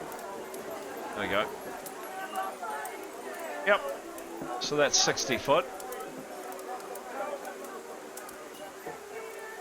38 foot. Yep. So that first table, the table nearest the stage, near the exit. This one here. Yep. That one there. Yep. Yep. Sure. So if Nicholas was sitting on the top left corner, where that red woman is now, he'd have good sight to... Not really, because there's the stage there.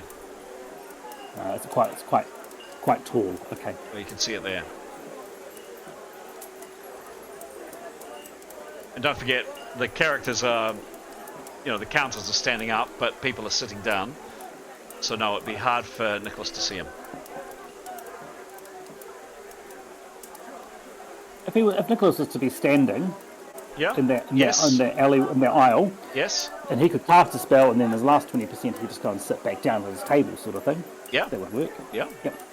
So sort of, if he was to stand out where that white woman is, yeah. So Nicholas will sit where the white woman is now, but he'll get up to cast a spell when he's ready, and then sit back down. Is the idea. Okay. I mean, certainly if you were sitting at the bar, you could see him the entire time, but you can certainly see him there. Yep. Why don't you sit at the bar? Yeah. Okay. Sit at the bar with a couple of people. Yep. Sounds good. Cool. That's Nicholas. Others?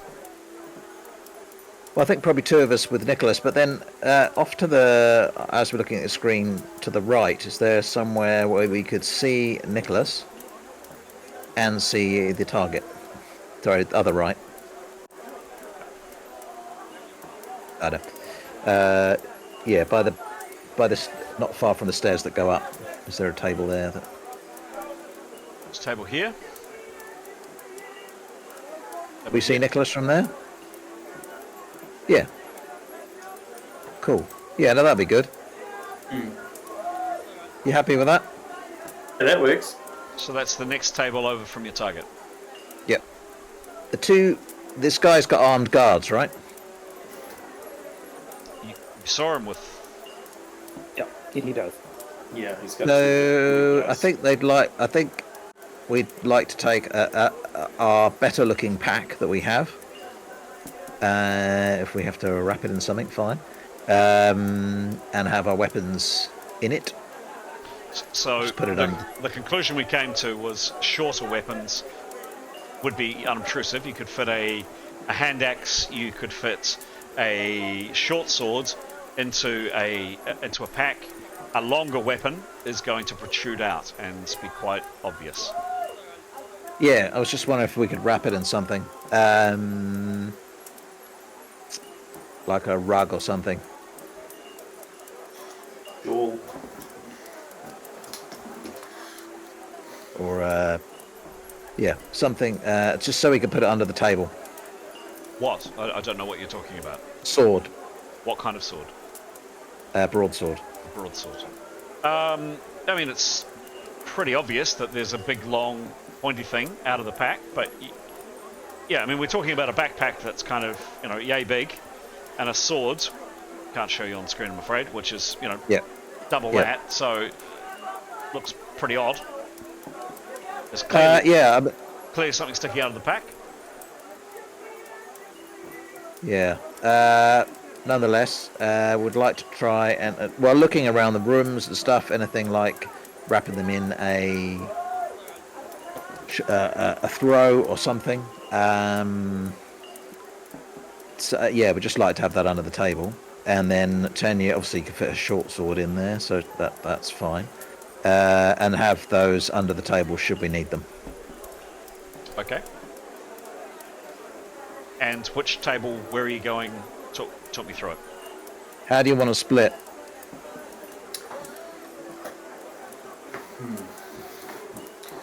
Don't mind. One, perhaps Asker with one group, Jada with the other. Good idea, yep.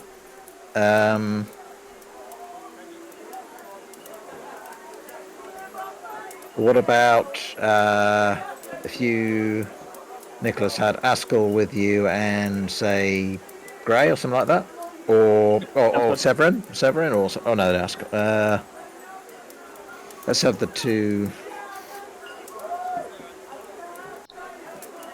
Yeah, Jada nearer the guy, so she can listen if necessary.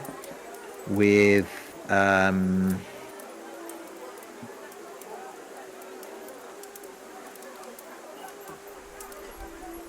don't know, Tanya and Severin, something like that.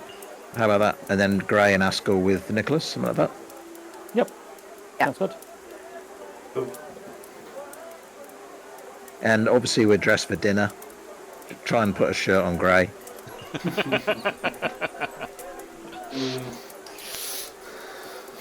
no guarantees there, sorry. Does Grey put his nipples away? That's the question. Do the people want him to? Yeah, do they want him to? Yeah, well, we'll impress on him the necessity for blending in a little bit. So we'll do him up, do his makeup, put him in a nice top knot, whatever it takes. Okay. Quite seriously, is Grey comfortable wearing a shirt, or is he not? I think he would do it, but I think it'd be kind of, you could tell he's a bit uncomfortable. It'd be like, I don't know, itchy. It's better that you're at the bar then, I think. Yeah. Yeah. Right. If he has a couple of drinks, he'll get a bit more comfortable. Right. I'm going to go through each character, and you tell me where they are. So, Nicholas, I know where you are. Where does Jada go, please? She's going to stand next to that man so she can listen. Okay. Jada, Well, I think we were going to take a table, weren't we? Jada, you Take stand a whole there. table together. Yeah. Yep. So, Jada, you're standing here. Uh-huh. Okay. Cool. Next, where is Tanya going, please? So Tanya's going to take a seat at the table with Severin and invite Jada to sit with them. So there are four of them in that kind of booth area. This one? Three of them. That one? Whichever table's free. Well, that's what I'm that's saying. fine. That you guys... That one. Yeah, that one there, that's fine. Okay.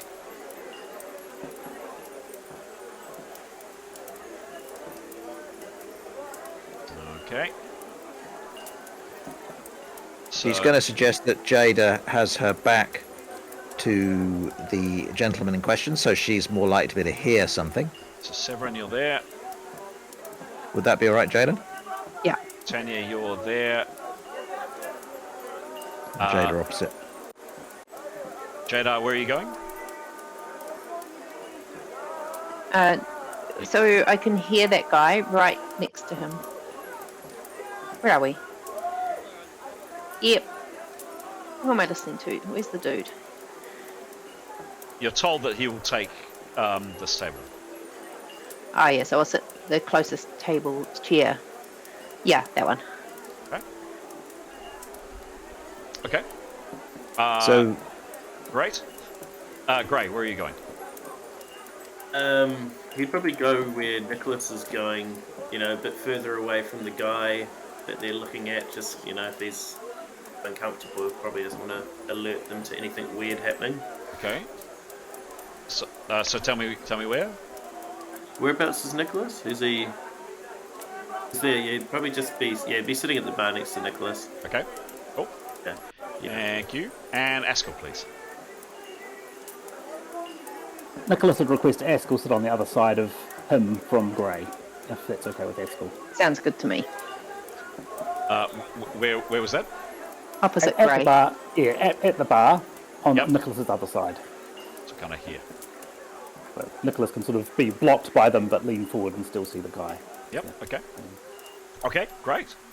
So as I understand it, there is a backpack under this table with a short sword in it. There is a backpack in the same backpack. There is this strange kind of long object, a broadsword sticking out. It would definitely take probably at least 10, if not 20 seconds, probably 20 seconds to get any objects out of the pack. So a short sword there, a broadsword there. Any other preparations I need to know about, please, guys? yeah, in terms of what actually is on character's person, Severin will have his dagger. Yep. He's also going to wear his mask of enhancement, which he will choose to activate at some point. He'll also put his earbuds of speech true, which he'll also choose to activate at some point. So he can put the earbuds on. The mask, of course, he can't put on. He can't. Why is that? Sorry? Why can't he put it on? Well, he can, but it becomes it can't stay on his face permanently. Can be worn for an hour. Sure. Yeah. All right. Well, in that case he'll put it on his person, just tucked into his shirt, and he'll duck down under the table or something to pick something up and put it on there. Then. All right. Sure. Oh, sounds good. So yeah, he'll have his dagger with him just in case, and stun berries, his pouches on his belt as he would normally. Cool. Any other preparations from anybody else? Yeah, that medallion that's magnetic and makes things heavy? I'll just hold that in my hand. Okay. Sure thing. Gray would have his hand axe with him, hidden away under some kind of fabric. Oh, I'm sorry, Gray. It's pretty hard to. Pretty big. It is. Big, it's like a Damn, I wish the screen was bigger. I keep doing this on the screen and I can't show you.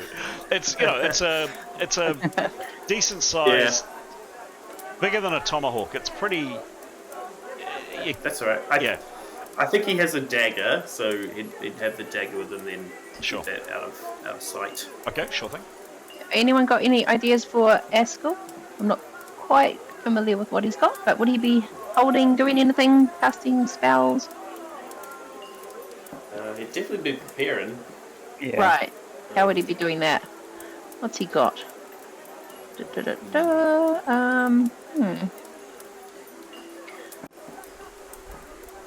Everybody have his earrings on? Has he got his earrings done yet? What do they do? Oh my goodness! No. Make him look Does he gorgeous. have to wear them? What don't they do? I mean, they light up the room. They light up his eyes. Anthony's going to Double kill me his if he's sense wearing of sound. earrings when he comes back. Alright, he's got his earrings in his pocket. It really make his eyes pop. Unfortunately, he hasn't figured out how to attune to them yet. But yeah. Oh, okay, so no point. Okay. He's got a weapon though. What has he got? He's got a cutlass. Short bow. Yeah, okay, so he'll just hide his cutlass somewhere down his somewhere an obvious A pack, I think would be in his sensible. pack, which is near him. That's Does, it. does Askell bring down a pack as well? Yeah. Yeah. Okay. So Askell has a pack at his feet with a cutlass in it. Yeah. Okay. All right. And Tanya will have a knife about her person it's in her boot actually, but she'll have that. Sure. Duly noted. Cool. There we go, guys. It's 3:30. I'm happy. Keep going. I'm happy to call it there. What do people want to do? What do people need to do? I probably need to get to work. Oh no, Aiden. Oh, on a Sunday. Every day. Oh shoot. Oh man. Okay. Well, we should go. Jada's got Yeah, church. time.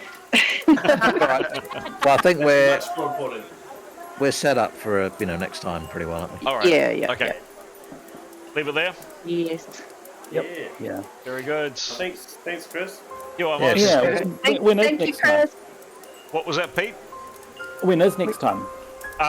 Wednesday. This week or is it the jump? Is this the skip week? Oh, I can't remember. Okay, no worries. Just a second. I'll just check.